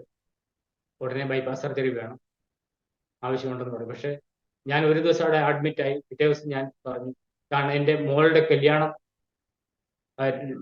ഫെബ്രുവരി 2 മാസം കഴിഞ്ഞിട്ട് ഫിക്സ് ചെയ്തേക്കാണ്. അപ്പം ഞാൻ ഡോക്ടറോട് പറഞ്ഞു, ഞാൻ കല്യാണമൊക്കെ കല്യാണം എല്ലാം കഴിഞ്ഞിട്ട് ഞാൻ നേരത്തെ വന്നോളാം, അതിനുശേഷം ഓപ്പറേഷൻ ചെയ്യാമെന്ന് പറഞ്ഞു. ഡോക്ടർ പറഞ്ഞു നിങ്ങളുടെ റിസ്ക് പൊക്കോ എന്ന് പറഞ്ഞ് ഞാൻ സൈൻ ചെയ്ത് കൊടുത്ത് ഞാൻ അവിടുന്ന് പിറ്റേ ദിവസം ഡിസ്ചാർജ് ആയിട്ട് വീട്ടിൽ വന്നു കഴിഞ്ഞ് കല്യാണത്തിനുള്ള കാര്യങ്ങളെല്ലാം ചെയ്തു. പിന്നീട് എൻ്റെ ചിന്ത നമുക്ക് എന്തെങ്കിലും എക്സർസൈസ് ഒക്കെ ചെയ്ത്, അല്ലെങ്കിൽ കൂടുതൽ വെള്ളമൊക്കെ കുടിച്ച്, അല്ലെങ്കിൽ നമുക്ക് എന്തെങ്കിലുമൊക്കെ ചെയ്തത് മാറ്റാം. പിന്നെ ഒരു കിലേഷൻ തെറാപ്പി എന്ന് പറഞ്ഞാൽ കിലേഷൻ തെറാപ്പി ഉണ്ട്, ഒരു ഇഞ്ചക്ഷൻ ഉണ്ട്. അത് ആഴ്ച ഓരോ ഇഞ്ചക്ഷൻ എടുക്കുക. അപ്പൊ അങ്ങനെ മാറിപ്പോകുന്നുള്ള അങ്ങനെ ഉള്ള ഒരു ചിന്ത എൻ്റെ സുഹൃത്തുക്കൾ പറഞ്ഞതനുസരിച്ച് അങ്ങനെയും ചെയ്തു നോക്കി. പിന്നെ എനിക്ക് ഓടുക, വെള്ളം കുടിക്കുക, എക്സർസൈസ് ചെയ്യുക, അങ്ങനെയൊക്കെ ചെയ്ത് ഞാൻ 3 മാസത്തോളം കല്യാണം കഴിയുന്നത് വരെ പിടിച്ചു നിന്നു. കല്യാണമൊക്കെ കഴിഞ്ഞ് കല്യാണം ഫെബ്രുവരി കഴിഞ്ഞ് മാർച്ച് മാസം അവസാനമായപ്പോഴത്തേക്കും വീണ്ടും എൻ്റെ ഹാർട്ട് അറ്റാക്ക് രണ്ടാമത് തുടങ്ങുകയാണ്. എൻ്റെ ഹാർട്ട് അറ്റാക്ക് രണ്ടാമത് തുടങ്ങുന്നത് രാത്രി ഒരു 8 മണി മുതൽ പകലും ആ രാത്രി 8 മണിക്ക് ഹാർട്ട് അറ്റാക്ക് തുടങ്ങിയിട്ട് വെളുപ്പിന് ഒരു 5 മണി വരെ ഹാർട്ട് അറ്റാക്ക് നീണ്ടു നിൽക്കുന്ന വേദന. എനിക്ക് നിൽക്കാൻ മേല, ഇരിക്കാൻ മേല, കിടക്കാൻ മേല. ഫാനിന്റെ കാറ്റ് കൊണ്ടാൽ എനിക്ക് വേദന, ആരെങ്കിലും സംസാരിച്ചാൽ എനിക്ക് വേദന. അപ്പൊ അങ്ങനെ ആ രാത്രി മുഴുവൻ വേദനയായിട്ട് ഞാൻ കഷ്ടപ്പെട്ടു. പിറ്റേ ദിവസം പകല് ആകുമ്പോൾ എനിക്ക് വേദനയില്ല. അപ്പോൾ ഞാൻ വിചാരിച്ചു ഇത് പോയി, അത് ഒരു ദിവസം കൊണ്ട് വന്നതായിരിക്കും, പ്രശ്നമില്ല എന്ന് കരുതി. കാരണം ഇത് ഈ ബൈപ്പാസ് സർജറി ചെയ്യുക, അതിനൊരു ചെറിയ പേടിയുണ്ട്, പിന്നെ മരുന്നെല്ലാം കഴിക്കണം. അതുകൊണ്ട് ഞാൻ അതിന് തയ്യാറായി. അതുകൊണ്ട് തന്നെ പിറ്റേ ദിവസം നോക്കും, പിറ്റേ ദിവസം രാത്രിക്ക് ഇതുപോലെ തന്നെ 8:30 ആയപ്പോൾ വീണ്ടും വേദന തുടങ്ങി. രാത്രി മുഴുവനും വെളുപ്പിന് 5 മണി വരെ വേദന. നീ സഹിക്കാൻ പറ്റാത്ത വേദന ആയതുകൊണ്ട് പിറ്റേ ദിവസം 2 പ്രാവശ്യം, അപ്പൊ മൊത്തം 3 അറ്റാക്കുകൾ വന്നു. അവസാനത്തെ 2 അറ്റാക്കുകൾ അതികഠിനമായ അറ്റാക്കുകളായിരുന്നു. 3-ാമത്തെ ദിവസം ഞാൻ കാരിത്താസ് ഹോസ്പിറ്റലിലേക്ക് ഡോക്ടറുടെ മുമ്പിൽ പോയി അടിയറവച്ചു, നിങ്ങൾ എന്ത് വേണമെങ്കിലും ചെയ്തു, ബൈപ്പാസ് ചെയ്യോ, എന്ത് വേണമെങ്കിലും, ഹാർട്ട് എടുത്ത് കളയോ, കാരണം ഈ വേദന എനിക്ക് സഹിക്കാൻ പറ്റാത്ത വേദനയായി. അപ്പൊ ഡോക്ടർ അവിടെ ചെന്ന് ഇത്രയും പെട്ടെന്ന് എനിക്ക് ഓപ്പറേഷൻ ചെയ്യും, 3 ദിവസത്തിനാവും. 3-ാമത്തെ ദിവസം എൻ്റെ ബൈപ്പാസ് സർജറിക്കുള്ള കാര്യങ്ങളെല്ലാം ചെയ്തു. ബൈപ്പാസ് സർജറി ചെയ്ത് ആദ്യത്തെ 1 മാസം ഭയങ്കര വേദനയുടെ ദിവസം, വേദനയുടെ സമയങ്ങളായിരുന്നു. തല നോക്കാൻ പറ്റിയല്ല, സംസാരിക്കാൻ പറ്റിയല്ല, ബാത്റൂമിൽ പോകണമെങ്കിൽ ഒരാൾ വേണം, എല്ലാം ഈ 1 മാസം എല്ലാ കാര്യങ്ങളും വൈഫ് കൂടത്ത് നിന്ന് എല്ലാം ചെയ്തു തന്നു. അന്ന് അനങ്ങണമെങ്കിൽ, തല പൊക്കണമെങ്കിൽ എല്ലാം ആൾ വേണമായിരുന്നു. അങ്ങനെ 1 മാസത്തിന് ശേഷം ഞാൻ ഒരുവിധം ഭേദപ്പെട്ടു. 2 മാസം കഴിഞ്ഞപ്പോഴത്തേക്കും ഞാൻ പുറത്തൊക്കെ പോകാറൊക്കെ ആയി. അത് കഴിഞ്ഞപ്പോഴത്തേക്കാണ് കൊറോണ വരുന്നത്. അപ്പോൾ അത്യാവശ്യത്തിന് എന്തെങ്കിലും പോയി മേടിച്ചിട്ട് വീട്ടിൽ വരുന്നത്. അപ്പോൾ എൻ്റെ കൂട്ടുകാരുമായിട്ടുള്ള ബന്ധങ്ങൾ തീർന്നു, ബന്ധുക്കാരുമായിട്ടുള്ള ബന്ധങ്ങൾ തീർന്നു, ഓഫീസുമായിട്ടുള്ള ബന്ധങ്ങൾ തീർന്നു, ഡാൻസ് ക്ലബ്ബുമായിട്ട് ബന്ധങ്ങൾ തീർന്നു, റെസിഡൻസ് അസോസിയേഷനുമായിട്ടുള്ള ബന്ധങ്ങളെല്ലാം തീർന്നു.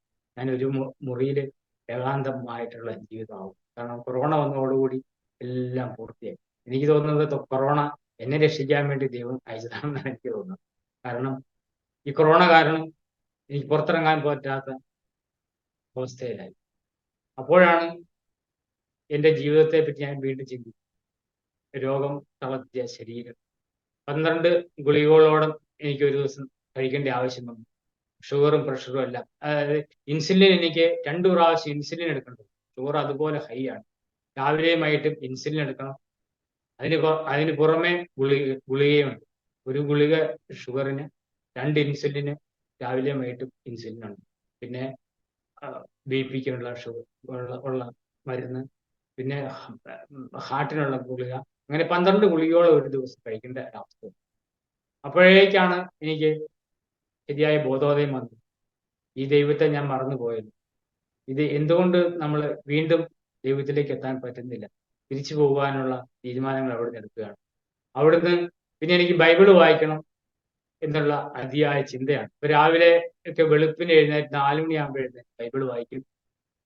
പകല് മൊത്തം ബൈബിള് വായിക്കുക. രാത്രിയിലും ഒരു 10 മണി 12 മണി വരെ ബൈബിള് വായിക്കും. 4 മണിക്ക് എഴുന്നേറ്റ് ബൈബിള് വായിക്കും. പിന്നെ മൊബൈലില് നല്ല നല്ല മെസ്സേജുകൾ കേൾക്കുക. അതിലേറ്റവും എന്നെ ആ സമയത്ത് ആകർഷിച്ച സാജു ജോൺ മാത്യുവിന്റെ മെസ്സേജുകളായിരുന്നു. അതെല്ലാം കേൾക്കും. അങ്ങനെ വളരെയധികം പഴയ ജീവിതത്തിൽ നിന്ന് മാറി സാവകാശം ഞാൻ ദൈവത്തിലേക്ക് അടുക്കാൻ തുടങ്ങി.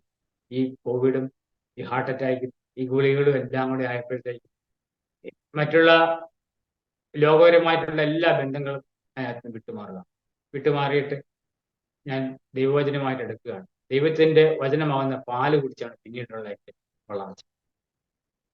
അപ്പോൾ ഈ വളർച്ചയില് എനിക്ക് ദൈവവചനം ഇല്ലാതെ എനിക്ക് ഒരു നിമിഷം പോലും നിൽക്കാൻ പറ്റാത്ത അവസ്ഥയിൽ, ജീവിക്കാൻ പറ്റാത്ത വായു പോലെ, വായു ഇല്ലാതെ നമുക്ക് ജീവിക്കാൻ പറ്റാത്ത ഒരവസ്ഥയിലേക്ക് എന്നെ ദൈവം കൊണ്ടെത്തിക്കുകയാണ്. അങ്ങനെ ഒരു 6 മാസം കഴിഞ്ഞപ്പോഴത്തേക്കും എൻ്റെ മരുന്നുകളെല്ലാം ഞാൻ നിർത്തി പൂർണ്ണമായിട്ടും. അതായത് ഞാൻ മരുന്നും പൂർണ്ണമായിട്ടും ഡോക്ടർ ഇടയ്ക്ക് ചെന്ന് കണ്ടപ്പോൾ ഡോക്ടർ പറഞ്ഞത് 3 മരുന്ന് ജീവിതകാലം മുഴുവൻ കഴിക്കണമെന്ന് പറഞ്ഞത് 3 മരുന്ന്. ആ 3 മരുന്ന് ഉൾപ്പെടെ എൻ്റെ ഇൻസുലിനും എല്ലാം 6 മാസം കഴിഞ്ഞപ്പോഴേ എല്ലാ മരുന്നുകളും. പിന്നീട് എൻ്റെ രോഗങ്ങൾ, എൻ്റെ വേദനകളെല്ലാം മാറി എനിക്ക് വളരെയധികം ആശ്വാസവും പ്രത്യേക ഒരു സന്തോഷം എൻ്റെ ജീവിതത്തിൽ ഉണ്ടായിരുന്നു. ഞാൻ അതിനുശേഷം റിപ്പോർട്ട് എടുത്ത് ഡോക്ടറിനെ കൊണ്ട് കൊടുക്കുമ്പോൾ ഞാൻ മരുന്ന് നിർത്തിയ കാര്യം ഡോക്ടറോട് പറയാതെ തന്നെ റിപ്പോർട്ട് കൊണ്ട് കൊടുക്കുമ്പോൾ ഡോക്ടർ പറയുന്നത് റിപ്പോർട്ടെല്ലാം ഓക്കെയാണ്, ഇനി വരേണ്ട ആവശ്യമില്ല, എന്തെങ്കിലും പ്രശ്നമുണ്ടെങ്കിൽ വന്നാൽ മതി. കാരണം പിന്നീട് എന്നെ ദൈവം ഒരുക്കിയത് എങ്ങനെയാണെന്ന് വെച്ചാൽ, എനിക്ക് നസീല ബീബിയുടെ വീഡിയോ തന്ന മാതിരി എൻ്റെ ഡയറ്റുകൾ, എനിക്ക് നോൺ വെജ് ഐറ്റത്തിനോട് വളരെയധികം താല്പര്യമായിരുന്നു. എൻ്റെ ഡയറ്റുകളെല്ലാം ദൈവം മാറ്റാൻ അതുപോലെയുള്ള വീഡിയോകളാണ് എൻ്റെ ഡയറ്റ് എങ്ങനെ കൺട്രോൾ ചെയ്യും. അപ്പം അങ്ങനെയുള്ള വീഡിയോകളെല്ലാം കിട്ടി. അതിൽ നിന്ന് എൻ്റെ ഡയറ്റ് കൺട്രോൾ ചെയ്യും, എൻ്റെ നോൺ വെജിനോടുള്ള താല്പര്യങ്ങൾ മാറും. 4-5 സമയം ഭക്ഷണം കഴിച്ചിരുന്ന ഞാൻ ദിവസം 2 നേരമായിട്ട് ഭക്ഷണം ഇരിക്കും. ഇതിനൊക്കെയുള്ള മാനസികമായിട്ട് എന്നെ ദൈവം ഒരുക്കി എന്നെ പ്രിപ്പയർ ചെയ്തുകൊണ്ടിരിക്കും. അപ്പം അങ്ങനെ ഈ ഗുളികയുടെ ഒരു പ്രശ്നങ്ങളോ ഒന്നും എൻ്റെ ശരീരത്തെ ബാധിക്കാതെ 3 ഗുളിക ജീവിതകാലം മുഴുവൻ കഴിക്കണം എന്ന് പറഞ്ഞാൽ അതും കഴിക്കാതെ, ഒരു ആരോഗ്യ പ്രശ്നമില്ലാതെ, ഷുഗറും പ്രഷറും എല്ലാം നോർമലായിട്ട് ഇന്ന് 5 വർഷമായിട്ട് ഞാൻ ഒരു മരുന്നും ഇല്ലാതെ ഞാൻ ഇന്നും ജീവിക്കുകയാണ്. ഞാൻ ഷുഗർ ഇടയ്ക്കൊക്കെ ചെക്ക് ചെയ്യാറുണ്ട്, BP ചെക്ക് ചെയ്യാറുണ്ട്, കുറച്ച് എല്ലാം എൻ്റെ നോർമലാണ്, കറക്റ്റാണ്, അങ്ങോട്ടും ഇല്ല ഇങ്ങോട്ടും ഇല്ലാത്ത രീതിയിൽ തന്നെ ദൈവം. അപ്പോൾ ഇങ്ങനെ ഒരു മാനസികാവസ്ഥയും എൻ്റെ നോൺ വെജിൽ നിന്ന താല്പര്യങ്ങളും 4-5 പ്രാവശ്യം ഭക്ഷണം കഴിക്കുന്ന ആ കൊതിയും എല്ലാം മാറ്റി ദിവസം 2 നേരം മാത്രം ഭക്ഷണം കഴിക്കുന്നു, വെജ് മാത്രം കഴിക്കുന്നു, ഭക്ഷണത്തോട് ആർത്തിയില്ലാത്ത ഒരു ജീവിതം എനിക്ക് ദൈവം. അപ്പൊ ഇതിനൊക്കെ ദൈവത്തിന് മാത്രമേ ഇത് ചെയ്യാൻ പറ്റുള്ളൂ. ജീവിതം, എൻ്റെ പാപകരമായ ജീവിതങ്ങൾ, എൻ്റെ ബാല്യകാലം എന്ന് പറഞ്ഞു കഴിഞ്ഞാൽ ഞാൻ പള്ളിയിൽ പോകുന്നുണ്ടെങ്കിലും കുർബാനയ്ക്ക് കൂടുന്നുണ്ടെങ്കിലും എല്ലാം എൻ്റെ സ്കൂൾ ജീവിതം, ഡൽഹി ജീവിതമൊക്കെ പാപകരമായ ജീവിതമായിരുന്നു. ഈ ലോകത്തിന്റെ കൂട്ടുകാട്ടുകൾ കൂടി മദ്യം ശനി ഞായറാഴ്ച എല്ലാം മദ്യം കൂട്ടുകാരുടെ കൂട്ടത്തിൽ ബർത്ത്ഡേകൾ, അങ്ങനെ ഒരു അധികം മദ്യപാനി അല്ലെങ്കിലും എല്ലാവരുടെയും കൂട്ടത്തിൽ കൂടി മദ്യം കുടിക്കുവാനും ആഘോഷങ്ങളിൽ പങ്കെടുക്കുവാനും എല്ലാ പാപമാർഗങ്ങളിലൂടെ ധരിക്കുന്ന ഒരു ജീവിതമാണ്. അതിൽ നിന്നെല്ലാം എനിക്ക് മാറ്റം വരുത്തി. ഇപ്പോൾ എനിക്ക് പഴയ ജീവിതത്തെ തിരിഞ്ഞു നോക്കുമ്പോൾ എനിക്ക് എന്നോട് തന്നെ ഒരു നാണക്കേട്, ഞാൻ എന്തൊരു മോശം മനുഷ്യനായിരുന്നു, അല്ലെങ്കിൽ എൻ്റെ പ്രവൃത്തികൾ ഇത്ര നാണം കെട്ട പ്രവൃത്തികളായിരുന്നു. ഇന്ന് എനിക്ക് എന്നെ തിരിഞ്ഞു നോക്കുമ്പോൾ എനിക്ക് എന്നോട് തന്നെ പുച്ഛം തോന്നാണ്, ലജ്ജ തോന്നാം. ആ ഒരു രീതിയിലേക്ക് എന്നെ മാറ്റം വരുത്തിയ, എന്നെ മാറ്റിയെടുത്തത് ഈ ദൈവവചനമാണ്. ദൈവവചനത്തിന്റെ പ്രാധാന്യം നമ്മളെ മനുഷ്യരെ വിശുദ്ധീകരിക്കുന്ന ദൈവത്തിന്റെ വചനമാണ്, ദൈവത്തിന്റെ തന്നെ ശ്വാസമാണ്. പക്ഷെ ഇതൊന്നും എനിക്ക് ബാല്യകാലത്തിൽ പറഞ്ഞു തരുവാണ്, മനസ്സിലാക്കി തരുവാനും ആളില്ലായിരുന്നു, എനിക്കറിയില്ല. ഞങ്ങൾ വീട്ടില് ബൈബിൾ എടുത്ത് വെക്കും, അത് അപ്പുറത്തും ഇപ്പുറത്തും പൂവോ അല്ലെങ്കിൽ തിരിയോ ഒക്കെ കത്തിച്ച് അവിടെ വെച്ചേക്കുന്നല്ലാതെ ഈ ബൈബിളുമായിട്ട് യാതൊരു ബന്ധം. വായിക്കുവാണെങ്കിൽ ഇങ്ങനെ യഹോവയായ ദൈവത്തിന്റെ പേര് കേൾക്കുമ്പോൾ ഈ ഇസ്രായേലിന്റെ ദൈവമാണെന്നുള്ള ചിന്തയായി. പക്ഷെ ഇസ്രായേലിന്റെ ദൈവം അല്ല, ഇത് നിന്റെ ദൈവമാണെന്ന് ദൈവം എനിക്ക് കാണിച്ചത്. അൽമഹത്തയിൽ കൂടെ എല്ലാം എന്നെ രക്ഷിച്ച ബന്ധുക്കാരിൽ നിന്നും സ്വന്തക്കാരിൽ നിന്നെല്ലാം എന്റെ കൂടത്ത് നിൽക്കുവാൻ എന്റെ ഈ യഹോവയായ ദൈവം മാത്രമേ ഉള്ളൂ എന്ന് എനിക്ക് മനസ്സിലാവും. അങ്ങനെയാണ് എൻ്റെ സെക്കൻഡ് പാർട്ട് വരുന്നത്. സെക്കൻഡ് പാർട്ട് ഞാൻ പറയുന്നത്. അതിനുശേഷം എൻ്റെ രക്ഷയുടെ തുടർച്ച മൂന്നാമത്തെ പാർട്ട്. രക്ഷയുടെ മൂന്നാമത്തെ പാർട്ട് വരുമ്പോൾ എൻ്റെ അറ്റാക്ക്, എൻ്റെ ബൈപ്പാസ് സർജറി, കോവിഡ്, എൻ്റെ ഒറ്റയ്ക്കുള്ള ജീവിതം, എൻ്റെ മരുന്നെല്ലാം ഉപേക്ഷിച്ച് ദൈവത്തോടുള്ള വചനത്തിൽ അടിസ്ഥാനമായിട്ടുള്ള വചനം എന്ന പാല് കുടിച്ചുള്ള എൻ്റെ ജീവിതമായിരുന്നു ഈ മൂന്നാമത്തെ പാട്ടിലേക്ക് വരും. ഇത് വരുമ്പോഴത്തേക്കും എനിക്ക് സെബാസ്റ്റ്യൻ പുന്നക്കലിന്റെ വീഡിയോകൾ എനിക്ക് സ്വയം കിട്ടാൻ തുടങ്ങി. അത് എനിക്ക് ആവശ്യമുള്ള വീഡിയോകൾ അപ്പോഴപ്പോഴും സെബാസ്റ്റ്യൻ പുന്നക്കലിന്റെ വീഡിയോകളിൽ ഇസ്ലാം മതത്തെ പറ്റി വളരെയധികം അറിവുകൾ തരുന്ന ഒരു വീഡിയോ ആയിരുന്നു. ഇസ്ലാം മതം എന്താണ്, ഇതെങ്ങനെ സ്ഥാപിച്ചു, എന്ന് സ്ഥാപിച്ചു, എന്തിനു വേണ്ടിയാണ് ഈ മതം നിലകൊള്ളുന്നതെല്ലാം മനസ്സിലാക്കിയപ്പോൾ ഞാൻ കണ്ടതും ഞാൻ കേട്ടതും ഞാൻ പഠിച്ചതും ശരിയല്ല. കാരണം ഈ ദൈവവചനം വായിച്ചപ്പോൾ, ഈ ദൈവവചനം എന്നോട് ഇടപെട്ടപ്പോൾ സത്യ ഏക ദൈവം യഹോവയായ ദൈവമാണെന്നും യേശു എന്ന ഏക രക്ഷകനെ മനുഷ്യരുടെ പാപങ്ങൾക്ക് വേണ്ടിയിട്ട് പരിഹാരത്തിനായി ഈ ലോകത്തിലേക്ക് അയച്ചുവെന്നും ദൈവത്തിന് മക്കളുണ്ടാകും. നമ്മൾ ദൈവത്തെ ചിന്തിക്കുന്നത് മാനുഷികമായ രീതിയിലല്ല. ദൈവം ആത്മാവായ ദൈവത്തിന് മക്കളെ സൃഷ്ടിക്കുവാനായിട്ട് ഭാര്യയുടെ ഒന്നും ആവശ്യമില്ല. അതിനുള്ള ഉദാഹരണം എനിക്ക് ദൈവം പറഞ്ഞു തന്നത് സൂര്യനും സൂര്യകിരണവുമാണ്. സൂര്യനില്ലാതെ മനുഷ്യനോ ഒരു ജീവജാലങ്ങൾക്കോ സൂര്യന്റെ ശക്തിയില്ലാതെ, സൂര്യന്റെ ഉള്ള പവർ ഇല്ലാതെ നമുക്ക് ഈ ലോകത്ത് ജീവിക്കാൻ പറ്റും. പക്ഷെ സൂര്യന് നമ്മുടെ അടുത്തേക്ക് വരാൻ പറ്റും. സൂര്യൻ വന്നു കഴിഞ്ഞാൽ നമ്മളിൽ അതിന് ഈ സൂര്യൻ എന്താണ് ചെയ്യുന്നത്? സൂര്യന്റെ കിരണത്തെ, സൺ റേസിനെ നമ്മുടെ അടുത്തേക്ക് അയക്കുകയാണ്. ആ സൺറൈസ് വന്നു കഴിയുമ്പോൾ നമുക്കത് വിറ്റാമിൻ പോലെയാണ്. വിറ്റാമിൻ ഡിയും നമുക്ക് അല്ലെങ്കിൽ ചെടികൾക്ക് വേണ്ടി എല്ലാ പോഷണങ്ങളും നിറഞ്ഞ സൺറൈസിനെ നമുക്ക് തരുക. ഇതുപോലെയാണ് പിതാവും പുത്രനും എന്ന ബന്ധം. ഈ പിതാവിന് ഈ സൂര്യനെ പോലെ നമ്മുടെ അടുത്തേക്ക് പിതാവിന് വരാൻ പറ്റിയില്ല. അതിന് ഈ സൂര്യൻ തന്നെയായ അല്ലെങ്കിൽ പിതാവ് തന്നെയായ പുത്രനെ നമ്മളിലേക്ക്, ഈ ലോകത്തിലേക്ക് അയക്കുകയാണ്. അപ്പോൾ ഈ ഒരു ചിന്ത എനിക്ക് വന്നപ്പോഴത്തേക്ക് എനിക്ക് യേശു ദൈവപുത്രൻ തന്നെയാണ് എന്നുള്ള അടിയുറച്ച വിശ്വാസം എൻ്റെ മനസ്സിലേക്ക് വരുവാണ്. അപ്പോൾ എനിക്ക് എൻ്റെ പഴയ വിശ്വാസങ്ങളെല്ലാം എനിക്ക് ഉപേക്ഷിക്കാൻ ഉറച്ച തീരുമാനമെടുക്കാനായി എനിക്ക് ദൈവം ഇടവരും.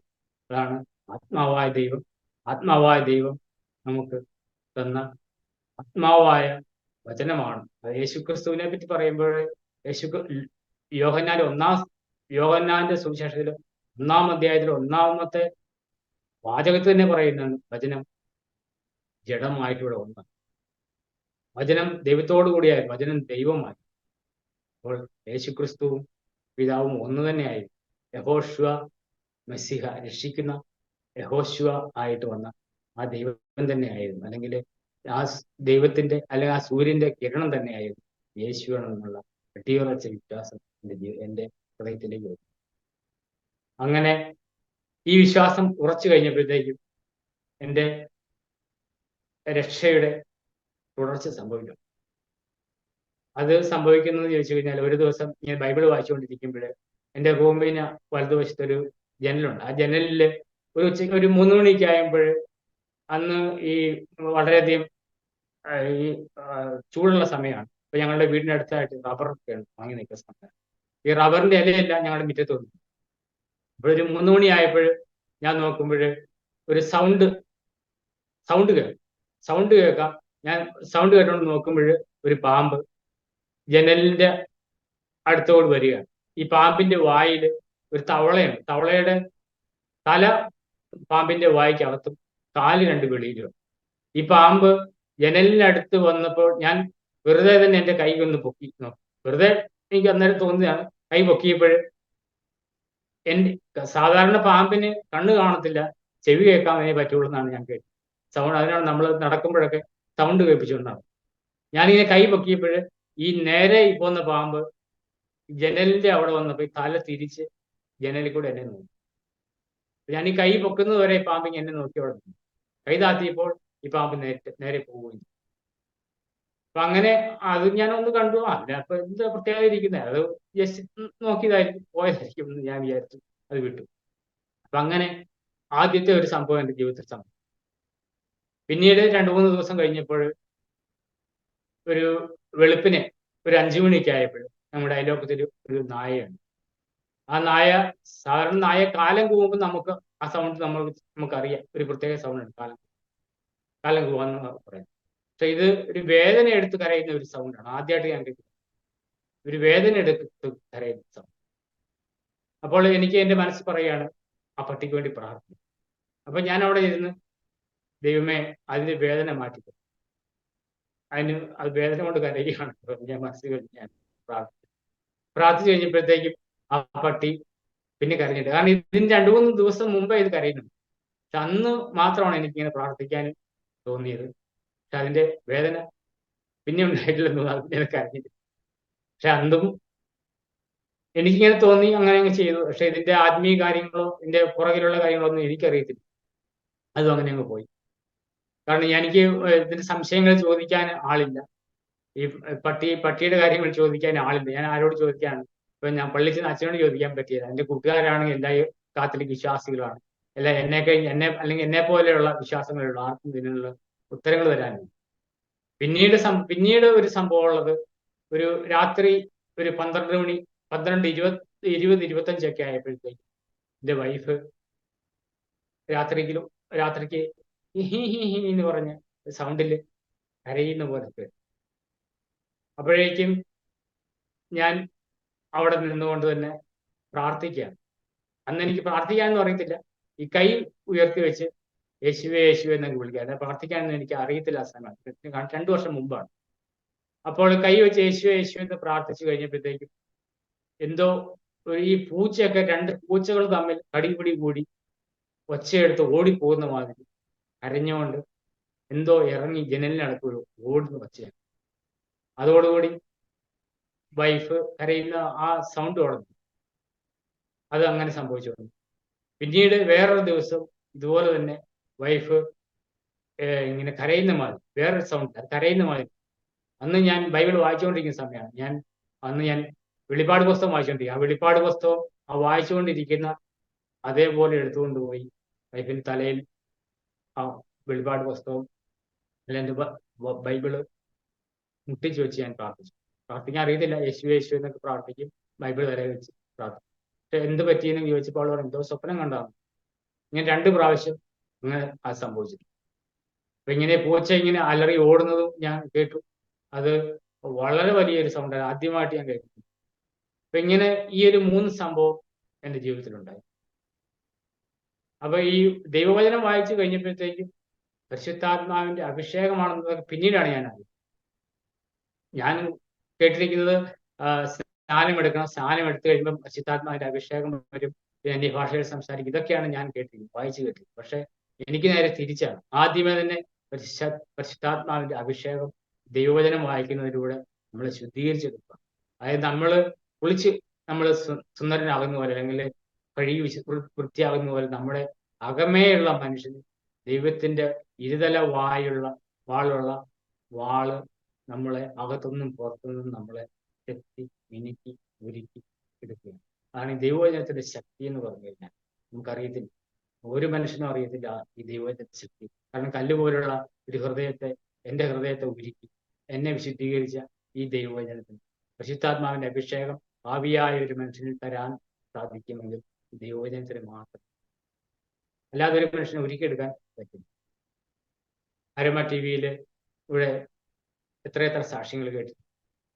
മദ്രാസിലെ മോൻ എന്ന ഹൃദയനെ ഒരുക്കിയ ആ ദൈവം സാക്ഷ്യം നമ്മൾ കേട്ടതാണ്. മദ്രാസിലെ മോൻ ഹൃദയത്തെ ഒരുക്കിയ ഈ ദൈവവചനത്തിന് മാത്രം, ഈ ഇന്നും ജീവിക്കുന്ന ഈ ദൈവത്തിന് മാത്രമേ അല്ലെങ്കിൽ രക്ഷകനായി വന്ന യേശുക്രിസ്തുവിന് മാത്രമേ, വചനമായി വന്ന യേശുക്രിസ്തുവിന് മാത്രമേ ഒരു മനുഷ്യന്, പാപിയായ ഒരു മനുഷ്യന് ഒരിക്കലും പാപിയെ തേടി വന്നു. പാപികളെ കൊന്നുകളയാനല്ല, പാപിയെ രക്ഷിക്കാൻ വന്നു. പാപികളുടെ കൂട്ടത്തിൽ ഭക്ഷണം കഴിച്ച പാപിന്യായ മറിയത്തോട് ഇനിമേലാൽ നീ പാപം ചെയ്യരുതെന്ന് ഉപദേശിച്ചു വിട്ട യേശുവിന് മാത്രമേ നമുക്ക് രക്ഷിക്കാൻ സാധിക്കൂ. ആ രക്ഷകന്റെ നമ്മൾ മറന്നു പോകാതെ ഈ വചനത്തിലൂടെ മാത്രമേ അത് നമുക്ക് രക്ഷകനെ കിട്ടൂ. അല്ലാതെ നമ്മൾ ആരുടെ പുറകെ ഓടിയാലും ഈ മലയിലും ആ മലയിലും പോയാലും നമുക്ക് രക്ഷയില്ല. നമുക്ക് ദൈവവചനമുണ്ട്. പോൾ പറയുന്നത് പോലെ നമ്മളെല്ലാവരും ഓരോ ദൈവത്തിന്റെ ആലയങ്ങളായി. നമ്മളെല്ലാവരും ദൈവത്തിന്റെ ആലയങ്ങളാണ്. നമ്മൾക്ക് അവിടെ ഇവിടെ ആ മലയിൽ ഈ മലയിൽ ഓടി അന്വേഷിക്കേണ്ട ആവശ്യമില്ല. നമ്മളിൽ തന്നെ ദൈവമുണ്ട്. നമ്മൾ തന്നെ ദൈവാലയം ആയി. നമ്മുടെ വീട്ടിൽ ദൈവാലയമാവും, നമ്മുടെ സമൂഹം ദൈവാലയമാവും, നമ്മുടെ സഭ ദൈവാലയമാവും. അതാണ് ദൈവം ആഗ്രഹിക്കുന്ന സഭ. ദൈവം ആഗ്രഹിക്കുന്ന പുതിയ ഭൂമി, പുതിയ ആകാശവും ദൈവരാജ്യവും എല്ലാം നമ്മളിലുള്ള ദൈവരാജ്യം. നമ്മൾ ദൈവാലയമായി. ഇപ്പോൾ യഹൂദന്റെ ആലയം അവിടെ ഇല്ല. അതെല്ലാം AD 70 അതിനു മുമ്പ് തന്നെ ബാബിലോൺകാര് അത് കത്തിച്ച് കളഞ്ഞു, ഇടിച്ചു നിരത്തി കഴിഞ്ഞു. അതിനുശേഷം AD 70 റോമൻ സൈന്യം അത് കല്ലിന്മേ കല്ലാത്തവർക്ക്. കാരണം പുതിയ ഉടമ്പടി, പുതിയ നിയമം അനുസരിച്ച് ആക്ഷരീയമായിട്ടുള്ള ദൈവാലയങ്ങൾ ഓരോ മനുഷ്യനും ദൈവാലയങ്ങളായി.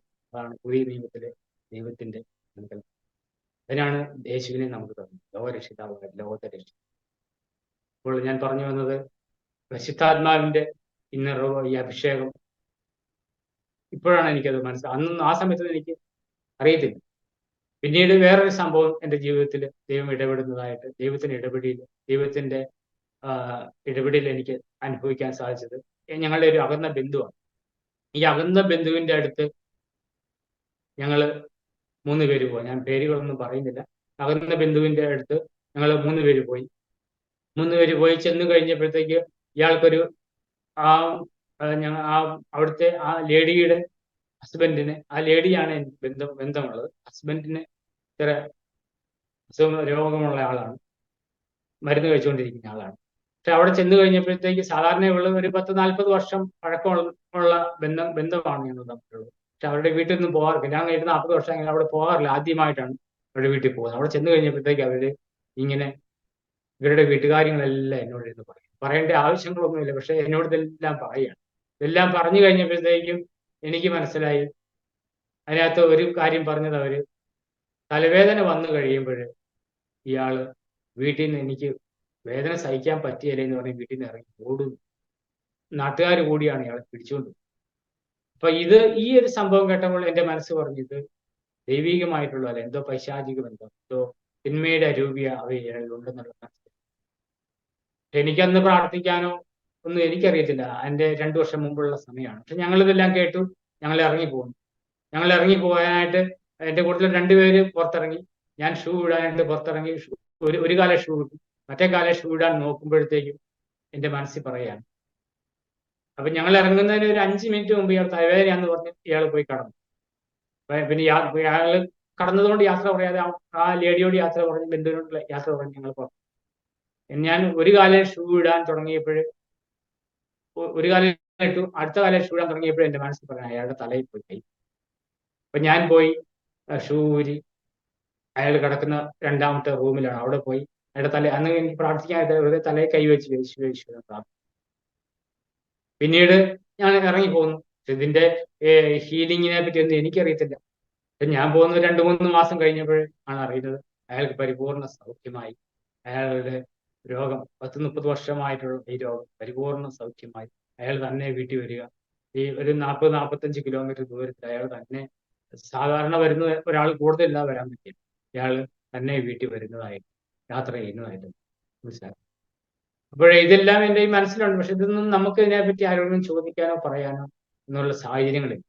അപ്പൊ അങ്ങനെ ഇരിക്കുമ്പോഴാണ് എനിക്ക് കോഴിക്കോട് മാനന്തവാടിയിൽ ഒരു പാസ്റ്ററുമായിട്ട്, പാസ്റ്ററുടെ പേര് ഞാൻ പറയുന്നില്ല, യൂട്യൂബിൽ ബന്ധപ്പെടാനും പാസ്റ്ററുമായിട്ട് ട്രൈബൽ മിഷന്റെ ഒരു മിഷൻ വർക്ക് കാണുവാനും പരിചയപ്പെടാനും ഒക്കെ ഒരു അവസരം കിട്ടി.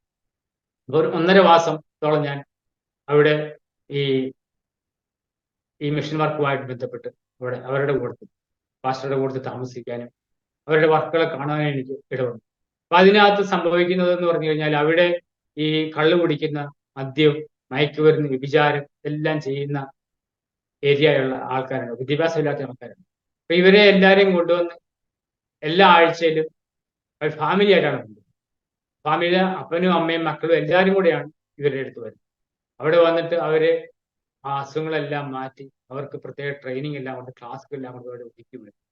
അപ്പൊ അവിടെ ഇപ്പൊ എനിക്ക് ഈ പിശാചുണ്ടെന്നോ ദൈവം ഉണ്ടെന്നുള്ള വിശ്വാസങ്ങളൊക്കെ നേരത്തെ ഇല്ലാത്ത ആളായിരുന്നു. പിശാച്, ദൈവം ഇല്ലെങ്കിൽ പിശാചും ഇല്ല എന്നുള്ള ചിന്തയായിരുന്നു. അപ്പൊ അവിടെ ചെന്ന് കഴിഞ്ഞപ്പോൾ അവിടെ പാസ്റ്റർമാര് തലയെ കൈവച്ച് പ്രാർത്ഥിക്കുമ്പോൾ ഓരോ മനുഷ്യർ താഴെ വീണ് പാമ്പൊക്കെ ഇഴയുന്ന മാതിരി ഇഴയും. അവരുടെ വയറ്റിലൊക്കെ ഈ പാമ്പഴയുന്ന മാതിരിയൊക്കെ പൊങ്ങുകയും താങ്ങുകയൊക്കെ എക്സ്പ്രഷൻ. കാരണം ഞാൻ അവരുടെ ഒരു ഗസ്റ്റിനെ പോലെ അവിടെ താമസിക്കുന്നത്, എനിക്കതെല്ലാം കാണാനും കേൾക്കാനും ഒക്കെ അവസരങ്ങളും ഒരുക്കുന്നത്. അപ്പോൾ അവിടെയുള്ള പാസ്റ്ററിനോട് എൻ്റെ ജീവിതത്തിൽ സംഭവിച്ച കാര്യങ്ങളും ഈ പട്ടിയില് ഭൂതം ബാധിക്കുക അല്ലെങ്കിൽ മൃഗങ്ങളിൽ ഭൂതം ബാധിക്കുമോ എന്നൊക്കെ ചോദിച്ച് എൻ്റെ സംശയങ്ങളൊക്കെ എനിക്ക് മാറ്റാൻ പറ്റും. അപ്പോൾ ആ പാസ്റ്റർ പറയുന്നത് മൃഗങ്ങളിലും ഭൂതം ബാധിക്കുന്നു. അപ്പോഴാണ് എനിക്ക് മനസ്സിലായത് ആ പട്ടിക്ക് രോഗശാന്തി ഉണ്ടായത്. അപ്പോൾ ദൈവം എന്നോട് ഇടപെട്ടതാണ്. ഈ ഒരു ആത്മീകമായിട്ടുള്ള ഒരു അറിവ് എനിക്ക് ദൈവം പറഞ്ഞു തരികയാണ്. അപ്പൊ അവിടെ ചെന്ന് കഴിഞ്ഞപ്പോഴത്തേക്കും എനിക്ക് എൻ്റെ സംശയങ്ങളെല്ലാം ചോദിക്കാനും ഇതെല്ലാം മനസ്സിലാക്കാനും എല്ലാം എനിക്ക് സാധിച്ചു. അപ്പോഴാണ് എനിക്ക് പറയുന്നത് ദൈവത്തിന്റെ പരിശുദ്ധാത്മാവിന്റെ അഭിഷേകം കൊണ്ടാണ് ഇതൊക്കെ സാധിക്കുന്നത്. അങ്ങനെയാണ് എനിക്കിതെല്ലാം മനസ്സിലാക്കുന്നത്. അപ്പൊ അങ്ങനെ 1.5 മാസം അവിടെ നിന്ന് അവരുടെ പ്രവർത്തനങ്ങളെല്ലാം കാണുവാനും മദ്യപാനികളൊക്കെ മാനസാന്തരപ്പെടുവാനും ആ ട്രെയിനിങ്ങുകളെല്ലാം കാണുവാനും ദൈവം എനിക്കൊരു അവസരം ഒരുക്കി തന്നു. കാരണം ഞാൻ ഇന്ന് താമസിക്കുന്ന ഏരിയയിലും ഇതുപോലെ മദ്യപാനികളും കുടുംബ പ്രശ്നങ്ങളുള്ള എല്ലാ ഏരിയയിലും. പക്ഷെ ഇന്ന് ഞാൻ ആ ഒരു എക്സ്പീരിയൻസ് വെച്ച് ഇവരുടെ എല്ലാം വീടുകളിൽ പോകാറുണ്ട്, സുവിശേഷം പങ്കുവയ്ക്കാറുണ്ട്, അവർക്ക് ബൈബിൾ കൊടുക്കാറുണ്ട്, അവരെ സത്യമാർഗത്തിലേക്ക് നടത്താനും വിശ്വാസത്തിലേക്ക് നടത്താനുള്ള കാര്യങ്ങളൊക്കെ ഞാൻ ചെയ്യുന്നുണ്ട്. പക്ഷെ എനിക്ക് വളരെ വിപുലമായി ചെയ്യാൻ പറ്റിയില്ല. കാരണം ഞാൻ താമസിക്കുന്നിടത്ത് രക്ഷിക്കപ്പെട്ട എൻ്റെ ബന്ധുക്കളിലോ അല്ലെങ്കിൽ എൻ്റെ കൂട്ടുകാരിലോ രക്ഷിക്കപ്പെട്ട അല്ലെങ്കിൽ ഈ ഒരു വിശ്വാസത്തെ പറ്റി പറയുവാനായിട്ട് ഞാൻ തുറന്നു എല്ലാവരോടും വിളിച്ച് പറയാനായിട്ട് പറ്റാത്തൊരവസ്ഥ. പക്ഷെ രഹസ്യമായിട്ട് എല്ലാവരെയും രക്ഷിക്കുന്ന ഒരു പ്രവൃത്തി ഞാൻ ചെയ്യുന്നുണ്ട്, അത് ചെയ്തുകൊണ്ടിരിക്കുന്നുണ്ട്. അത് ദൈവം വളരെയധികം ആൾക്കാരെ ടച്ച് ചെയ്യുന്നു. എൻ്റെ മൂന്നാമത്തെ പാട്ടിലേക്ക് വരുവാണ്. മൂന്നാമത്തെ പാട്ടിന്റെ അവസാന ഭാഗത്തിലേക്ക് വരുവാണെങ്കിൽ കഴിഞ്ഞ ഒരു വർഷത്തെ കാര്യം.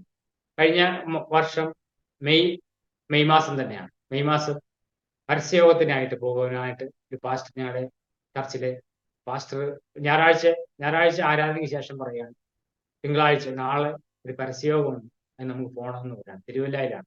ഞങ്ങളുടെ വീട്ടിൽ നിന്ന് ഒരു 50 കിലോമീറ്റർ ദൂരമുണ്ട്. അതിന് മുമ്പായിട്ട് ഞങ്ങളുടെ വീടിനടുത്ത് ഞങ്ങൾ പരസ്യയോഗം നടത്തി. അത് ഒരു ദിവസം രാവിലെ മുതൽ വൈകിട്ട് വരെ പരസ്യവും. അപ്പോഴ് വെട്ടിമുകൾ എന്ന് പറഞ്ഞ സ്ഥലത്ത് ചെന്ന് എന്റെ സാക്ഷ്യങ്ങളൊക്കെ പറഞ്ഞു. അവിടെ 2 സ്ഥലത്ത് ഞാൻ പരസ്യവും. അതിനുശേഷം ഞങ്ങൾക്ക് 4 മണി കഴിഞ്ഞ് പരസ്യവും കഴിഞ്ഞ് വീട്ടിൽ വന്നു ഞാൻ 9:30 ആകുമ്പോൾ ബൈബിൾ വായിച്ചുകൊണ്ടിരിക്കുമ്പോൾ എന്റെ ജനലിന്റെ മേളില് എന്തോ ഒരു പക്ഷിയോ എന്തോ ഒരു സാധനം വന്ന് അടിക്കുന്ന മാതിരി, എന്നെ പേടിപ്പിക്കുന്ന രീതി ഒന്ന് അടിച്ചു. കാരണം പൂച്ച കയറി വരുവാണെങ്കിൽ ജനലിന്റെ അടിഭാഗത്ത് നിന്ന് ഇത് മേളിൽ നിന്ന് വന്ന് അലച്ച് ആ പരസ്യവും ചെയ്ത ആദ്യത്തെ ദിവസം സംഭവിച്ചു. അപ്പൊ 2ാമത്തെ പരസ്യത്തിന് പോകാനായിട്ട് ഇങ്ങനെ വിളിക്കുകയാണ് തിരുവല്ലായിൽ. അത് ഞങ്ങളുടെ വീട്ടിൽ നിന്ന് 50 കിലോമീറ്റർ ദൂരെയാണ്. അപ്പൊ അന്ന് ഞായറാഴ്ച പറഞ്ഞു തിങ്കളാഴ്ച രാവിലെ ഞാൻ പരസ്യത്തിന് പോകാനായിട്ട്. അപ്പോൾ അതിന് മുമ്പായിട്ട് എനിക്ക് വേറൊരു പ്രശ്നമുള്ളത്, എനിക്ക് ദൈവം ഇടപെട്ടതെന്ന് വെച്ചാൽ രാത്രി 11:45 മുതൽ 12:30 ഈ സമയത്തിനിടയ്ക്ക് എല്ലാ ദിവസവും ഞാൻ ഉണർന്നിരുന്നു. പിന്നീട് എനിക്ക് ഉറങ്ങാൻ പറ്റിയ. പിന്നീട് എനിക്ക് വായിക്കോട്ടായിക്കോട്ടെ ഉറക്കം പൂർണ്ണമായിട്ട്. സാധാരണ ഞാൻ 7 മണിക്കൂർ 8 മണിക്കൂർ ഉറങ്ങുന്ന ആളാണ്. 3 മണിക്കൂർ നേരത്തേക്ക് എൻ്റെ ഉറക്കം കഴിഞ്ഞ 2 വർഷമായിട്ട് എൻ്റെ ഉറക്കം 3 മണിക്കൂറായിട്ട് ലിമിറ്റ് ചെയ്തേക്കുക. അത് കഴിഞ്ഞാൽ പിന്നെ എനിക്ക് കിടന്നാൽ ഉറക്കാൻ പറ്റില്ല. അല്ലെങ്കിൽ എനിക്ക് ഞാൻ എന്തെങ്കിലും ശബ്ദം കേൾക്കാൻ എഴുന്നേറ്റ് വരും. അല്ലെങ്കിൽ എന്തെങ്കിലും ഷീറ്റിന്റെ മേളിലെ ഷീറ്റ്, വീടിന്റെ മേളിൽ ഷീറ്റ് ഇട്ട് അതിന്റെ മേളിൽ എന്തെങ്കിലും കമ്പ് വീഴുന്നതായിട്ടോ അല്ലെങ്കിൽ ദേഹത്ത് കൂടെ എന്തെങ്കിലും പല്ലിയോ അല്ലെങ്കിൽ എട്ടുകാലിയോ കയറുന്ന ഒരു ഫീലിംഗ് എനിക്ക് വരും. അങ്ങനെ ആ ഫീലിംഗ് വന്ന് എനിക്ക് ഉറങ്ങാൻ പറ്റാത്ത ഒരു അവസ്ഥയാണ്. അപ്പൊ അങ്ങനെ ഇന്ന് പരിശോധന പോകുന്ന ആ തിങ്കളാഴ്ച ദിവസവും 12 മണിയായപ്പോൾ എഴുന്നേറ്റ്. പിന്നീട് എനിക്ക് ഉറക്കം വന്നില്ല. അപ്പൊ പരിശോധന പോകുകയാണല്ലോ എന്ന് വിചാരിച്ച് ഞാൻ എല്ലാ ദിവസമുള്ള പ്രാർത്ഥന ചൊല്ലിയില്ല. ജസ്റ്റ് ബൈബിൾ ഒന്ന് വായിച്ചു. പ്രാർത്ഥന ചെല്ലാതെ തന്നെ ഞാൻ 6 മണിയൊക്കെ ആയപ്പോഴത്തേക്ക് എല്ലാം ഒരുങ്ങി റെഡിയായി. പുറത്തുനിന്ന് ചായ കുടിക്കാമല്ലോ എന്ന് കരുതി ഞാൻ എന്റെ കാറിന് പോകാതെ ഞാൻ സ്കൂട്ടറാണ്. കാരണം പരിശോധന ചെറിയ ചെറിയ വഴികളിലൊക്കെ പോകുമ്പോൾ കാറിന് പോയി കഴിഞ്ഞാൽ വിഷമമാണ് വിചാരിച്ചത്. സ്കൂട്ടറിനാണ് പോകുന്നത്. രാവിലെ ആകുമ്പോൾ ട്രാഫിക് തിരക്കും ഇല്ലെന്ന് ഓർത്തുകൊണ്ട് കാറിന് പോവുകയാണ്. പോകുന്ന വഴിക്ക് ചായയും കുടിക്കാമെന്ന് ഓർത്ത് പോയി. കോട്ടയത്ത് അന്നപൂർണ നല്ലൊരു ഹോട്ടലുണ്ട്. അപ്പൊ അവിടുന്ന് ചായ കുടിക്കാമെന്നുള്ള രീതിയിലാണ് ഞാൻ. അവിടെ ചെന്ന് കഴിഞ്ഞപ്പോഴത്തേക്ക് ആ ഹോട്ടലിന്റെ ഷട്ടർ പകുതി ഇട്ടത്, അത് തുറന്നിട്ടില്ല. പകുതിയെ തുറന്നു, അത് സ്റ്റാർട്ട് ചെയ്തിട്ട് തൊട്ടടുത്തുണ്ടായിരുന്ന ചെറിയ ചെറിയ ഹോട്ടലുകളെല്ലാം വിട്ട് ഞാൻ അവിടെ പോകാൻ അവിടെ മതി. പിന്നെ കോട്ടയം കഴിഞ്ഞു കഴിഞ്ഞപ്പോഴത്തേക്കൊന്നും ഹോട്ടലുകൾ ഇല്ല. കാരണം വെളുപ്പിനെ കാരണം ഈ തട്ടുകടയൊക്കെ ഉള്ളത് കൊണ്ട് ഹോട്ടലുകൾ ഈ പിന്നെ ഒരു 11 മണി വരെയൊക്കെ പ്രവർത്തിക്കുന്നുണ്ട്. പിന്നീട് ഒരു 8 മണി 8:30 ആയിട്ട് ഹോട്ടലുകൾ ആരംഭിക്കും, സ്റ്റാർട്ട് ചെയ്യും. അതെനിക്കറിയത്തില്ലായിരുന്നു. അപ്പൊ എനിക്ക് ചായ കുടിക്കാൻ പറ്റില്ല. കോട്ടയം വിട്ട് കഴിഞ്ഞിട്ട് ഹോട്ടലുകളൊന്നും കാണാൻ പറ്റാത്തതുകൊണ്ട് എനിക്ക് കോട്ടയം വിട്ട് കഴിഞ്ഞ് പള്ളം അടുക്കാറായപ്പോഴത്തേക്കും എനിക്കൊരു ഉറക്കം വരുന്നു.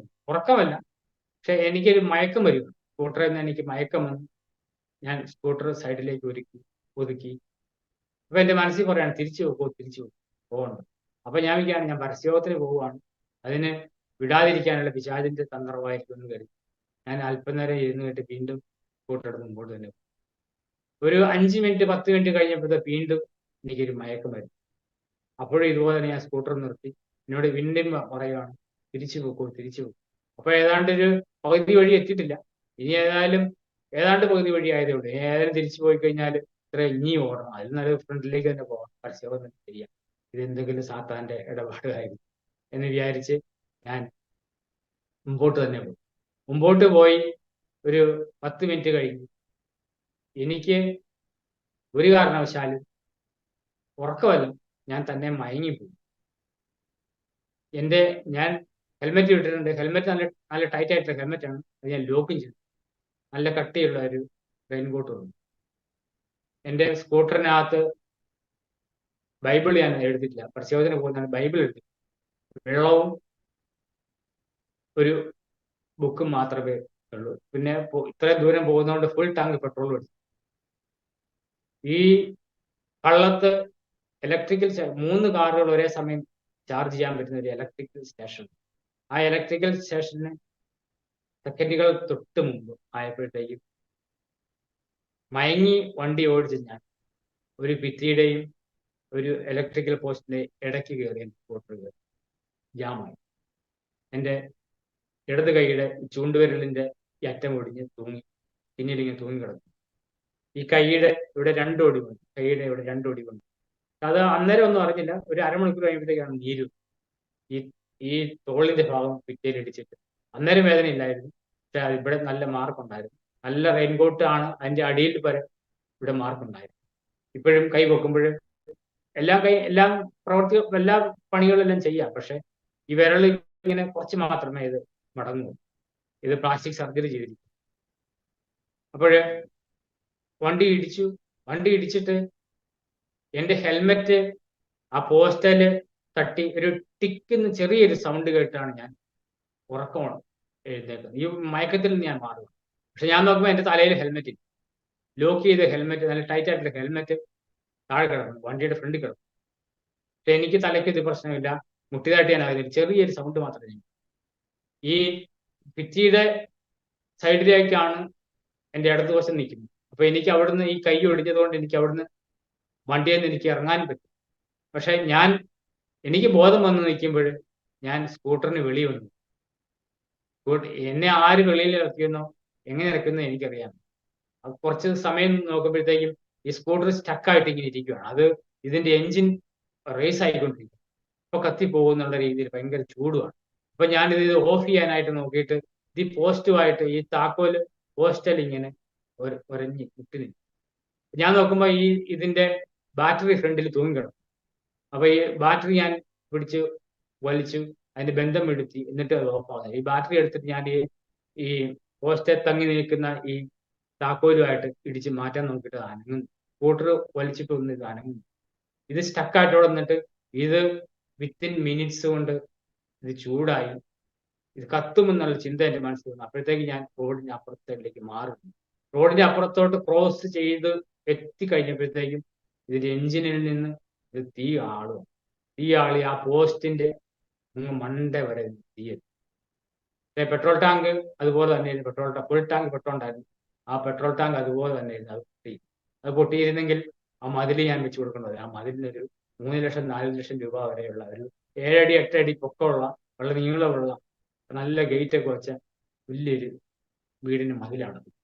അതിൽ അല്പം കൂടെ ഫ്രണ്ടിലോട്ട്, ഒരു സെക്കൻഡ് ഫ്രണ്ടിലോട്ട് പോയിരുന്നെങ്കിൽ ഇലക്ട്രിക്കൽ ചാർജിങ് സ്റ്റേഷനകത്തോട്ടാണ് എൻ്റെ സ്കൂട്ടർ എടുത്തത്. അപ്പോൾ അതിന് തൊട്ട് മുമ്പായിട്ട് ഞാൻ ആ സ്കൂട്ടറിൽ നിന്ന് വീഴാതെ തന്നെ, അല്ലെങ്കിൽ ആ സ്കൂട്ടറിൽ നിന്ന് എനിക്ക് ഇറങ്ങാൻ പറ്റാതിരുന്നെങ്കിൽ ഞാൻ അവിടെ ഇരുന്ന് കത്തി ചാരമായിത്തീരുന്നു. അപ്പോൾ ഈ സ്കൂട്ടറിൽ നിന്ന് ഇറക്കിയത് ആരാണെന്ന് എനിക്കറിയില്ല. ദൈവത്തിന്റെ ആത്മാവ് തന്നെ ആയിരിക്കാം, ദൂതന്മാരെ അയച്ച് പിടിപ്പിച്ചതായിരിക്കണം, അല്ലാതെ അങ്ങനെ സംഭവിക്കില്ല എന്ന് തന്നെയാണ് ഞാൻ ചെയ്യുന്നത്. കാരണം വെളുപ്പിന്റെ സമയമായതുകൊണ്ട് അവിടെ വഴിയിൽ ആൾക്കാരില്ല. ഇത് വലിയ ഒരു സിറ്റി ആയിട്ടുള്ള സ്ഥലവുമല്ല. അപ്പൊ ഞാൻ പുറത്തിറങ്ങി നിന്നു. എന്നെ ഒരു കാറുകാരൻ, അന്ന് ആൾക്കാർ വരുന്നത് എന്നാൽ എന്നെ നോക്കാനൊന്നുമില്ല, എല്ലാവരും വന്ന് അതിന്റെ സ്കൂട്ടറിന്റെ വീഡിയോ എടുക്കുന്നു, ഫോട്ടോ എടുക്കുന്നു, എല്ലാവരും അയക്കുന്നു. പക്ഷെ ഞാൻ പറഞ്ഞു, എന്നെ ഹെൽപ്പ് ചെയ്യേ, നീ വണ്ടിയിൽ തടഞ്ഞതാ, എന്നെ വണ്ടിയിൽ നിർത്തി എന്നെ ഹോസ്പിറ്റലിൽ വിടാൻ നോക്കുന്നത്, ആരും അത് ശ്രദ്ധിക്കുന്നു, എല്ലാവരും ഫോട്ടോ എടുക്കുന്നു, വീഡിയോ എടുക്കുന്നു, ഈ കത്തുന്നതൊക്കെ കണ്ട് ആൾക്കാർ നിന്നു. പക്ഷെ ഒരു അരമണിക്കൂർ കഴിഞ്ഞപ്പോൾ ഒരാൾ വന്നു. അയാള് എറണാകുളത്ത് ഇൻകം ടാക്സ് ഓഫീസിൽ ജോലി ചെയ്യുന്ന അയാൾ എന്നോട് പറഞ്ഞു, ഏതെങ്കിലും ഹോസ്പിറ്റലിൽ പോകുന്ന വഴിക്ക് ആക്കാൻ. ഞാൻ പറഞ്ഞു, എന്റെ ബൈപ്പാസ് സർജറി കാരിത്താസിലാണ് നടത്തിയത്, അതുകൊണ്ട് എന്നെ അവിടെയാണ്. അപ്പൊ അയാൾ പറഞ്ഞു, ഓക്കെ അങ്ങനെ ആയിക്കോട്ടെ പറഞ്ഞു. എന്നെ കാരിത്താസ് ഹോസ്പിറ്റലാക്കി.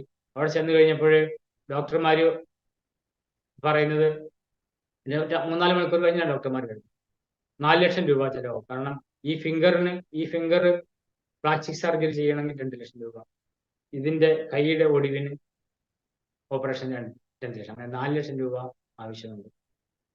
അത് 4 ലക്ഷം രൂപ വേണമെന്നെല്ലാം പറഞ്ഞു. അവരെല്ലാം ഫിക്സ് ചെയ്ത് ഞാൻ പറഞ്ഞു, എൻ്റെ 4 ലക്ഷം രൂപ ഒന്നുമില്ല, ഞാനിങ്ങനെ മരുന്ന് കഴിക്കുന്ന ആളെയല്ല, ഞാൻ പ്രാർത്ഥിക്കുന്ന ഒരു മനുഷ്യൻ, 4 ലക്ഷം രൂപയില്ല, എനിക്ക് ചികിത്സ നിങ്ങൾ ചെയ്യും, 4 ലക്ഷം രൂപ എനിക്ക് തരാം എന്നാണ് ഞാൻ പറയുന്നത്. കാരണം ഇത് ഒടിഞ്ഞതുകൊണ്ട് ഡോക്ടർമാരുടെ ഹെൽപ്പ് ഇല്ലാതെ പറ്റുകയില്ല. കാരണം എനിക്ക് ആ സമയത്തുള്ള വിശ്വാസം എനിക്ക് അത്രയേ ഉള്ളൂ. ഇന്നായിരുന്നെങ്കിൽ ഞാൻ കൈവച്ച് പ്രാർത്ഥിക്കും, ദൈവമേ ഈ സൗഖ്യം തരണമേ എന്ന്. ദൈവത്തിന് അത് സൗഖ്യം തരാനുള്ള ശക്തിയുള്ള ജീവിക്കുന്ന ദൈവമാണെന്ന് അന്ന് എനിക്ക് അത്രയ്ക്കുള്ള വിശ്വാസം ഉണ്ടായിരുന്നു. അവിടെ 3 ദിവസം കടന്നു, പ്ലാസ്റ്റിക് സർജറി ചെയ്തു, എല്ലാം ചെയ്തു. പക്ഷെ എനിക്ക് ബില്ല് വന്നപ്പോൾ 88,000 രൂപയാണ്. 4 ലക്ഷം രൂപ പറഞ്ഞ ബില്ല് 88,000 രൂപയ്ക്ക് 3 ദിവസം കഴിഞ്ഞ് ഡിസ്ചാർജായി. ഞാൻ വീട്ടിൽ വന്നു. ഇപ്പോഴെല്ലാം 1 വർഷമായി, എല്ലാം സുഖമായി. പക്ഷെ എനിക്ക് സംഭവിച്ചത്, എനിക്കെന്താ പരസ്യയോഗത്തിൽ എനിക്ക് പോകാൻ പറ്റിയില്ല. പക്ഷെ എനിക്കത് മനസ്സിലായത്, ഇപ്പോഴും ദൈവത്തിന്റെ ആത്മാവ് നമ്മളോട് സംസാരിക്കുമ്പോൾ ആദ്യം സംസാരിക്കുന്നത് ദൈവത്തിന്റെ ആത്മാവായി, പിന്നീടായിരിക്കും പിശാച് നമ്മളോട് ഈ ദൈവത്തിന്റെ ആത്മാവ് പറഞ്ഞ് കേൾക്കാതിരിക്കാൻ അവൻ നമ്മളെ മാറ്റി പറയും. ഇത് അങ്ങനെയാണ് ഇങ്ങനെയാണ് എന്നെല്ലാം പറയുന്നത് എപ്പോഴും പിശാചിന്റെ ആത്മാവ്. അപ്പൊ ആദ്യം നമ്മളെ ഉപദേശിക്കുന്നത് ദൈവത്തിന്റെ ആത്മാവാണ്. എനിക്ക് ഉറപ്പിച്ചു തരും. ഇതിന് മുമ്പായിട്ട് ഒരു കാര്യം, എൻ്റെ വിവാഹത്തിന്റെ സമയത്ത് ഇതുപോലെ അന്നൊന്നും 1994 ഈ വിശ്വാസത്തിന്റെ 7 അയലോകത്ത് പോലും ഞാൻ ഇല്ല. അന്നും ദൈവത്തിന്റെ ആത്മാവ് എന്നോട് സംസാരിച്ചു. പക്ഷെ അതൊന്നും ഈ ദൈവത്തിന്റെ ആത്മാവാണ് സംസാരിക്കുന്നതെന്ന് എനിക്ക് മനസ്സിലാക്കാനുള്ള കഴിവില്ല. പക്ഷെ എനിക്ക് ഈ സംഭവത്തിലൂടെ എനിക്ക് മനസ്സിലായി, ദൈവത്തിന്റെ ആത്മാവ് നമ്മളോട് സംസാരിക്കും, നമ്മളോട് ഇടപെടും, ആ ആത്മാവിന്റെ സ്വരം കേൾക്കണം. അതിനുള്ള ഒരു ഇൻസിഡന്റ് ആയിരുന്നു. എനിക്ക് പക്ഷെ ഡോക്ടർമാർക്ക് പോലും അതിശയമായി പോയി.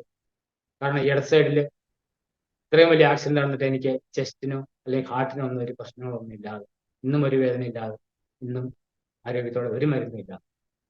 അന്നും ഡോക്ടറോട് പറഞ്ഞു മരുന്നില്ലെന്ന് പറഞ്ഞു. ആ ഡോക്ടർ അവിടെ ഹോസ്പിറ്റലിൽ കിടക്കുമ്പോൾ മാത്രമുള്ള ഇഞ്ചക്ഷനും അത്യാവശ്യമുള്ള മരുന്നുകളും മാത്രം തന്നു. ഞാൻ പോരാൻ എന്നോട് പറഞ്ഞു, തോമസ് മരുന്ന് കഴിക്കുന്ന ശീലമില്ലാത്തതുകൊണ്ട് ഞാൻ മരുന്നൊന്നും എഴുതി തരുന്നില്ല എന്ന് പറഞ്ഞു. മരുന്നൊന്നും എഴുതി തന്നില്ല. അവിടെ കിടന്ന ആ 3 ദിവസത്തെ മരുന്ന് മാത്രമേ കഴിച്ചു. എൻ്റെ കൈയെല്ലാം പിന്നീട് എക്സ്റേ എടുത്തപ്പോൾ കൈയെല്ലാം ഉണങ്ങി. സാധാരണ നോർമൽ പേഷ്യൻറ്റിന് സംഭവിക്കുന്ന പോലെയല്ല, നോർമലായിട്ട് പ്യൂറായി ഇന്നുമായിരുന്നു. ദൈവം എനിക്ക് അതിനുള്ള ശക്തിയും അതിനുള്ള ആരോഗ്യവും. അപ്പൊ അങ്ങനെ അത് എൻ്റെ വിശ്വാസത്തിന്റെ വേറൊരു പോരാട്ടമായിരുന്നു. എനിക്ക് ദൈവം പറഞ്ഞു തന്ന ഒരു കാര്യമായിരുന്നു. ദൈവം സംസാരിക്കുന്ന കാര്യം. പിന്നെ എനിക്ക് ഈ 12 മണിക്ക് എഴുന്നേൽക്കുന്ന ഒരു കാര്യം, 7 മണിക്കൂർ ഉറങ്ങുന്ന സ്വഭാവമുള്ള ഞാൻ 3 മണിക്കൂർ ഉറങ്ങും. കഴിഞ്ഞ 2 വർഷമായി. ഇന്ന് ഞാൻ എഴുന്നേറ്റത് 11:50 ആയപ്പോഴാണ് ഇന്ന് എഴുന്നേറ്റത്. എനിക്ക് പിന്നെ 5 മണി വരെ കിടന്നുറങ്ങായിരുന്നു. പക്ഷെ 11:50 ആയപ്പോൾ എഴുന്നേറ്റ് ഞാൻ പ്രാർത്ഥിച്ചു, ബൈബിള് വായിച്ചു, അങ്ങനെയുള്ള കാര്യങ്ങൾ, ദൈവകാര്യങ്ങളെല്ലാം ചെയ്യും. കാരണം ഈ 12 മണിക്ക് എഴുന്നേൽക്കാനുള്ള കാരണങ്ങളുണ്ട്.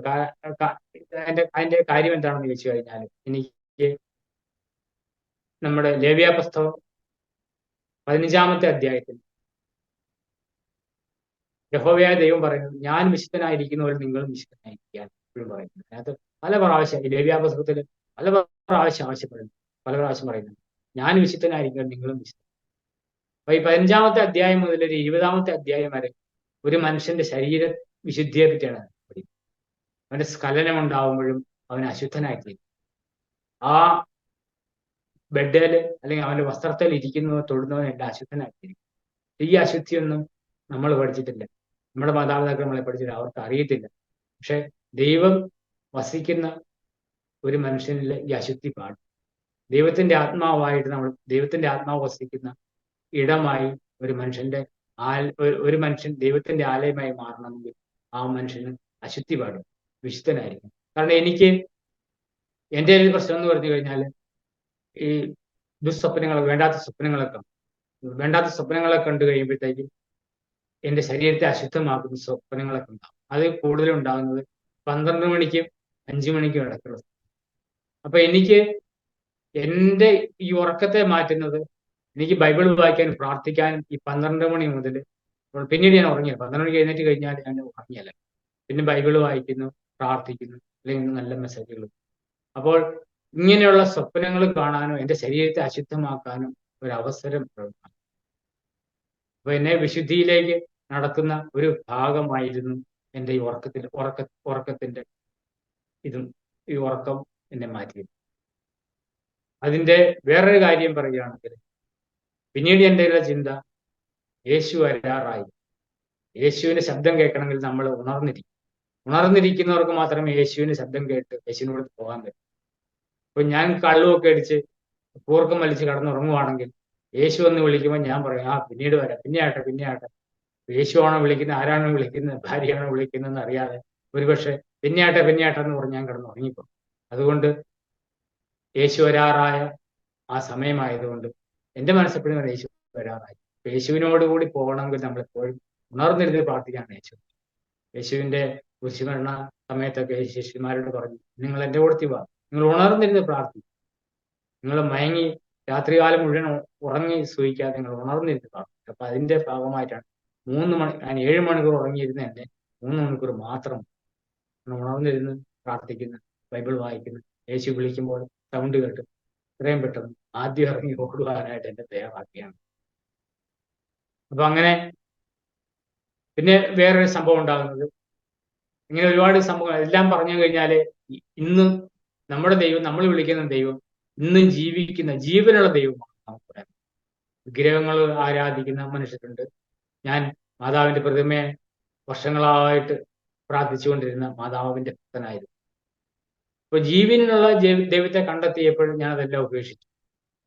അതിനുള്ള കാരണം, പോള് ഫസ്റ്റ് തിമോത്തിക്ക് എഴുതിയ 1-ാം ലേഖനത്തിന്റെ 2-ാം അധ്യായത്തിന്റെ 5 പറയുന്നത് ഇങ്ങനെയാണ്: ദൈവം ഒരുവനല്ലോ, ദൈവത്തിനും മനുഷ്യർക്കും ഇടയിൽ മധ്യസ്ഥനും ഒരുവൻ, എല്ലാവർക്കും വേണ്ടി മറുവിലയായി തന്നെത്താൻ കൊടുത്തവനായ ക്രിസ്തു യേശുവൻ. അപ്പൊ ബൈബിൾ വായിച്ചപ്പോൾ എനിക്ക് എൻ്റെ വീട്ടിൽ ഒരു പാസ്റ്ററോ ബ്രദറോ വന്ന് എന്നെ പെന്തക്കോസ്തിലേക്ക് മാറ്റാനോ അല്ലെങ്കിൽ വിഗ്രഹാരാധന അല്ലെ മാതാവിനോട് പ്രാർത്ഥിക്കുന്ന ആരും എൻ്റെ വീട്ടിൽ നീ പഠിപ്പിച്ചിട്ടില്ല. എനിക്ക് ബൈബിളിൽ നിന്ന് തന്നെ ഈ വചനം മാത്രം മതിയായിരുന്നു. ദൈവത്തിനും മനുഷ്യർക്കും ഇടയിൽ ഒരേ ഒരു മധ്യസ്ഥൻ. പിന്നീട് നമ്മൾ ആരുടെയെങ്കിലും വിളിച്ച് മധ്യസ്ഥം തേടിക്കഴിഞ്ഞാൽ അത് യേശുവിന് വിശ്വാസമില്ലാതാകും. അത് ദൈവത്തിന്റെ മുമ്പിൽ അത് എത്തുമോ? കാരണം യേശുവിലൂടെ മാത്രമേ മധ്യസ്ഥത നമുക്ക് ചെയ്യാൻ പറ്റൂ. അപ്പൊ അത് മനസ്സിലാക്കി കഴിഞ്ഞപ്പോൾ ഞാൻ എൻ്റെ വീട്ടിലെ വിഗ്രഹങ്ങളും പടങ്ങളും എല്ലാം എടുത്തു.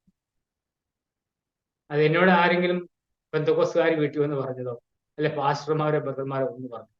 കാരണം പലരും എൻ്റെ കൂട്ടുകാർ വന്ന് എൻ്റെ കത്തോലിക്ക വിശ്വാസികളാണ് എൻ്റെ ചുറ്റിനുള്ളതല്ല, എൻ്റെ ബന്ധുക്കളെല്ലാം ഇതൊക്കെ എന്തെന്ന് ചോദിക്കുമ്പോൾ ആരെങ്കിലും വന്ന് നിന്നെ ഉപദേശിച്ചോ എന്നൊക്കെ ചോദിക്കുമ്പോൾ പള്ളിയിലെ അച്ഛനൊക്കെ വന്ന് ചോദിക്കും, ആരെങ്കിലും വന്ന് ഉപദേശിച്ചതാണോ അല്ലെങ്കിൽ യഹോവ സാക്ഷിയുടെ കൂട്ടത്തിൽ കൂടിയാണ്? ഒന്നുമല്ല ചോ, ഇതെല്ലാം ദൈവവചനത്തിൽ പറഞ്ഞനുസരിച്ചാണ്. അപ്പോൾ അതാണ് ഞാൻ ഈ മാതാവിനെ ഞാൻ സ്നേഹിക്കുന്നു, മാതാവിനെ ഞാൻ ബഹുമാനിക്കുന്നു. മാതാവിനെതിരായിട്ട് ഞാൻ ഒന്നും പറയില്ല, തള്ളി പറയില്ല. യേശുവിൻ്റെ അമ്മയാണ് മാതാവ്. ആ ബഹുമാനം എപ്പോഴും എൻ്റെ ഹൃദയം, ആ സ്നേഹം എപ്പോഴുണ്ട്. പക്ഷെ പ്രാർത്ഥിക്കുന്നത് ഏക മധ്യസ്ഥനായ യേശുവിലൂടെയാണ്, പിതാവിനോട്. അതാണ് എന്നിലുള്ള മാറ്റം. അതല്ലാതെ ഞാൻ മാതാവിനെതിരല്ല, മാതാവിനെ എതിർക്കുന്നവനല്ല, യേശുവിൻ്റെ അമ്മയെ ഞാൻ വളരെ. പിന്നീട് വേറൊരു സംഭവം പറഞ്ഞു കഴിഞ്ഞാൽ, ഞാൻ ഓപ്പറേഷൻ കഴിഞ്ഞ് കിടക്കുന്ന സമയത്ത് വീഡിയോ കാണുന്ന ഒരു സ്വഭാവം. വീഡിയോ കാണുന്ന കൂടുതലും ദൈവ മഹത്വത്തിനായിട്ടുള്ള അല്ലെങ്കിൽ വിശ്വാസം വർദ്ധിപ്പിക്കുന്ന രീതിയിലുള്ള സാക്ഷ്യങ്ങളും അല്ലെങ്കിൽ അങ്ങനെയുള്ള ടോക്കുകളാണ്. അങ്ങനെ വന്നപ്പോൾ ഇടയ്ക്ക് അതൊരു രാഷ്ട്രീയം ചൊവ്വയുള്ള അല്ലെങ്കിൽ രാഷ്ട്രീയം കലർന്ന വീഡിയോകളും കാണാനുള്ള ഒരു ചെറിയ ടെൻഡൻസി എന്നിലേക്ക്. അപ്പോൾ ഇത് ദൈവം മനസ്സിലാക്കി കഴിഞ്ഞപ്പോഴത്തേക്കും എന്നോട് പറഞ്ഞു, ശനിയാഴ്ചയും ഞായറാഴ്ചയും മൊബൈൽ ഓഫ് ചെയ്യുന്നു.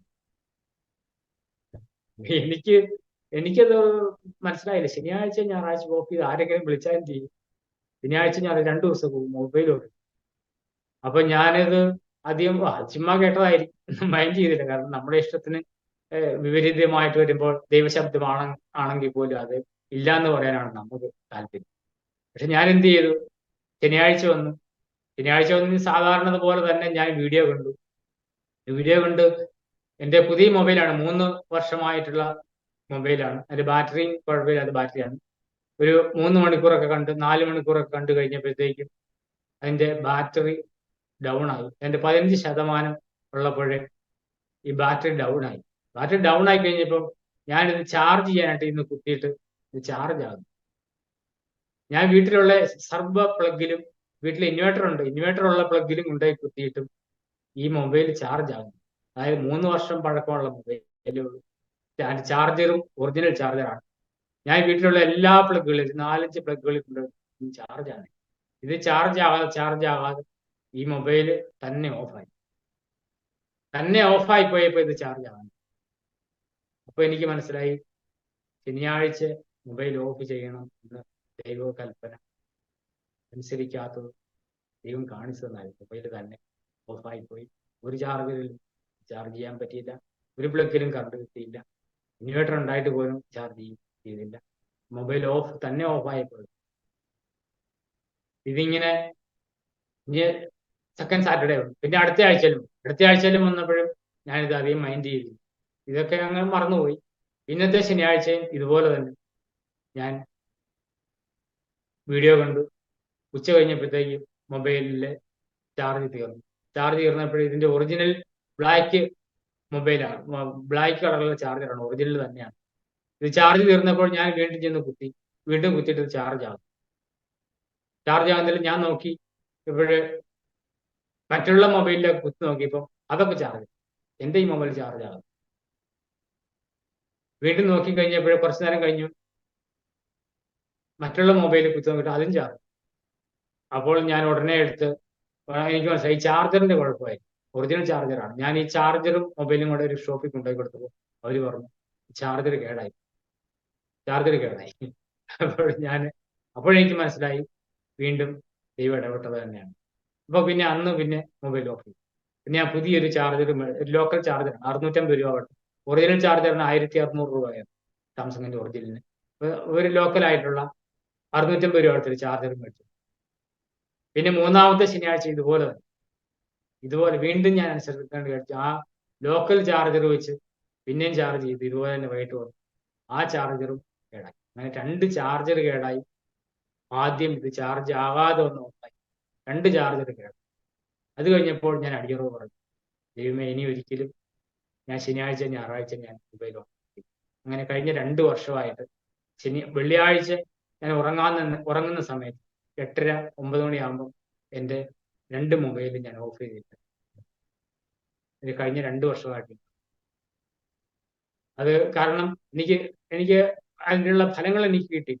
ദൈവം അനുസരണക്കേടിന്റെ ശിക്ഷ ഒരു നല്ല മകനെ അടിച്ച് ശിക്ഷിച്ച് വളർത്തുന്നത് പോലെ ഈ 58 വയസ്സായ എന്നെ എന്റെ പിതാവായ ദൈവം എന്നെ ശിക്ഷിച്ചു വളർത്തുന്നു. അപ്പോൾ അങ്ങനെ ഓരോ, അതായത് പരിശുദ്ധാത്മാവെന്ന കാര്യം യേശു സ്വർഗത്തിലേക്ക് പോകുമ്പോൾ പറയുന്നതാണ്, ഞാൻ നിങ്ങളെ അനാഥരായി വിട്ടുകളയുന്നു, ഞാൻ നിങ്ങൾക്ക് പരിശുദ്ധാത്മാവെന്ന കാര്യസ്ഥനാണ്.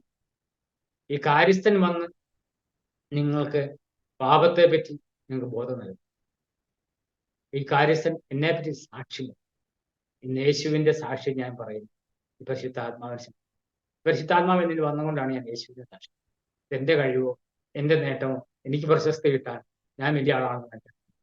ഇന്നും ജീവിക്കുന്ന ഈ യേശുവിൻ, ഈ ദൈവത്തെ ലോകത്തിന് മുമ്പിൽ തുറന്നു കാണിക്കുക. എന്നിലൂടെ ഇത് പറയാനുള്ള ശക്തി എനിക്ക് തന്നു. ഞാൻ വലിയ പ്രാസംഗികൻ, ഞാൻ പറഞ്ഞതിൽ വളരെയധികം തെറ്റുകളുണ്ട്, വളരെയധികം കുഴപ്പങ്ങളുണ്ട്, തെറ്റുകളുണ്ട് എനിക്കറിയാം. പക്ഷെ ഞാൻ പ്രാസംഗികനല്ല. ഞാനൊരു 3 സഭകളിൽ മാത്രമാണ്. അത് അരമണിക്കൂർ വീതമാണ്. അത് അവര് ചോദിച്ചതുകൊണ്ട് മാത്രം ഞാൻ സാക്ഷ്യം പറയാൻ പോയതല്ല. ബ്രദറിന്റെ സാക്ഷ്യം പറയാൻ അവിടുത്തെ പാസ്റ്റർ പറഞ്ഞതുകൊണ്ട് മാത്രം എന്റെ സാക്ഷി ആരംഭിക്കുന്നത് മെയിൻ ആയിട്ടുള്ളത് മാത്രമേ ഉള്ളൂ. അതുകൊണ്ട് ബാല്യകാലത്തെ പറ്റിയൊക്കെ പറയുമ്പോൾ എനിക്ക് വളരെയധികം, കാരണം 45-50 വർഷത്തെ കാര്യങ്ങളൊക്കെ പറയുമ്പോൾ ഒരുപാട് കാര്യങ്ങൾ ലിങ്ക് ചെയ്ത് പറയാനൊക്കെ നമുക്ക് സിസ്റ്റമാറ്റിക് ആയിട്ട് പറയാനൊക്കെ പറഞ്ഞു കഴിഞ്ഞ് പറയാം. ഇപ്പൊ ആദ്യമായിട്ട് ഞാൻ പറയുന്നത് കൊണ്ട് വളരെയധികം ലാഗിങ് ഉണ്ടായിട്ടുണ്ടാകും. കേൾക്കുന്ന സഹോദരങ്ങളായി നിങ്ങൾ ക്ഷമിക്കണം. ഇതില് ഈ പരിശുദ്ധാത്മാവിന്റെ ഇടപെടലിൽ ഇന്നും ജീവിക്കുന്ന ഒരു ദൈവമുണ്ട്. ദൈവത്തിന്റെ അത്ഭുത പ്രവർത്തികൾ നിങ്ങൾ അങ്ങനെ ഈ സത്യദൈവത്തെ അറിയണം. അതിനുവേണ്ടിയാണ് ഞാൻ ഈ സാക്ഷ്യം പറയുന്നത്. ഒരു 2 വർഷം മുമ്പായിട്ടുള്ള കാര്യം. അത് എൻ്റെ വീടിന്റെ തൊട്ടടുത്ത് തന്നെ ഒരു പാവപ്പെട്ട മനുഷ്യനാണ്. അപ്പൊ അവരുടെ വീടിന്റെ മേൽഭാഗം എല്ലാം ചോർന്നൊലിക്കുന്നതാണ്. അപ്പൊ അവരൊരു പടുതാ വലിച്ചിട്ട് ആണ്, മഴയുള്ള സൗഹൃദം, അതിന്റെ മേൽഭാഗം മുഴുവനും പടുതാ വലിച്ചിട്ട് സൈഡ് മാത്രം, താഴെ സൈഡ് മാത്രമേ, ഓട് മാത്രമേ ഉള്ളൂ, ബാക്കിയെല്ലാം പടുതാ വലിച്ചു. അപ്പൊ അങ്ങനെ ഒരു പാവപ്പെട്ട വീട്ടില് ഒരു ദിവസം ഞാൻ ഞങ്ങളുടെ മുറ്റത്ത് നിൽക്കുമ്പോൾ എനിക്ക് ദൈവശബ്ദം പറയുകയാണ്, അവരുടെ വീട് പണം. എന്റെ ലാഭപ്പാടെ 1.5 ലക്ഷം രൂപ കാണും. അപ്പോൾ ഞാൻ അവരുടെ വീട്ടിൽ ചെന്ന്, അവരുമായിട്ട് യാതൊരു പരിചയമില്ലാത്ത മനുഷ്യനാണ്. അവരുടെ വീട്ടിൽ ചെന്ന് പറഞ്ഞു, ഞാൻ പകുതി പൈസ തരാം, പകുതി പൈസ നിങ്ങൾ ഇടാവും, നമുക്ക് ഈ വീടിന്റെ പണിയെല്ലാം ചെയ്തു തരാം. അപ്പോൾ എന്റെ പൊന്നു സാറേ, ഞങ്ങളുടെ കയ്യിൽ 1 രൂപ പോലും എടുക്കാൻ, 1000 രൂപ പോലും എടുക്കാൻ ഞാൻ കൊടുക്കുന്നു. അപ്പൊ ഞാനത് കേട്ട് നേരെ തിരിച്ചു പോന്നു കഴിഞ്ഞ് ഞാനൊരു കോൺട്രാക്ടറിനെ കണ്ടു. ആ വീടിന്റെ പണി ചെയ്യാനായിട്ട് അവനെ ഏൽപ്പിക്കുകയാണ്. പിന്നെ ഷീറ്റ് ഇട്ട് കൊടുക്കാനാണ് അവനെ ഏൽപ്പിച്ചത്. അപ്പൊ അവരെ കണ്ടു, അവര് പറഞ്ഞു ഞങ്ങൾ തന്നെ അതെല്ലാം പൊളിച്ചു തരാം. അവരതെല്ലാം പൊളിച്ചു കഴിഞ്ഞപ്പോഴത്തേക്കും നോക്കുമ്പോൾ അവരുടെ ഭിത്തി എന്ന് പറഞ്ഞാൽ സാധാരണ ഒരു ഭിത്തിയുടെ പകുതി മാത്രമേ ഉയരൂ, ബാക്കി ഉയരമില്ല. അപ്പൊ ഭിത്തി മുതൽ നമ്മൾ കെട്ടിക്കൊടുക്കും. ഭിത്തി കെട്ടണം. അതിനകത്ത് കയറി നോക്കിയപ്പോൾ ഒറ്റക്കട്ടയ്ക്ക് ഇഷ്ടിക കെട്ടിയേക്കാണ്, തേച്ചിട്ടുമില്ല. അടുക്കളയെല്ലാം പൊട്ടിപ്പൊളിഞ്ഞു കിടക്കും. തറയെല്ലാം എലി കയറി വരുന്ന മാതിരി മാളമുള്ള തറയാണ്. ഒരു മുറി മാത്രമേ തറ ശരിക്കിട്ടുള്ളൂ. അപ്പൊ ഞാൻ നോക്കിയപ്പോൾ ഒരു 3-3.5 ലക്ഷം രൂപയുടെ പണിയും, 1.5 ലക്ഷം രൂപയുടെ കയ്യിലുള്ളൂ. ഞാൻ ചെയ്തു കൊടുക്കാമെന്ന് പറഞ്ഞ് അവരുടെ പെരയെല്ലാം മേളെല്ലാം പറിച്ചിടുകയും ചെയ്തു.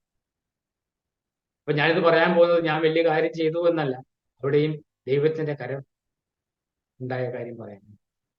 ഞാൻ അവരോട് പറഞ്ഞത് ഞാനാണ് ചെയ്തതെന്ന് പറയരുതെന്നാണ് ഞാൻ അവരോട് പറഞ്ഞത്. കാരണം എനിക്കത് ഒരു പേര് കിട്ടുമോ, എനിക്കൊരു അഹങ്കാരമായി പോവുകയോ നെബൂഖദ്നേസർ രാജാവ് പറഞ്ഞതുപോലെ എൻ്റെ കഴിവുകൊണ്ട് ഞാൻ ഉണ്ടാക്കിയ എൻ്റെ മണിമന്ദിരം എന്ന് പറഞ്ഞതുപോലെ അഹങ്കരിച്ച് താഴെ വീഴാൻ ഇടവരാത്ത രീതിയിലാണ് ഇടവ്. ഇന്ന് ഞാൻ ഈ മീഡിയയിൽ പറയുന്നതും എൻ്റെ മഹത്വത്തിന് വേണ്ടിയല്ല, അവിടെ ദൈവകരം പ്രവർത്തിച്ചത് പറയാൻ വേണ്ടി മാത്രമാണ്.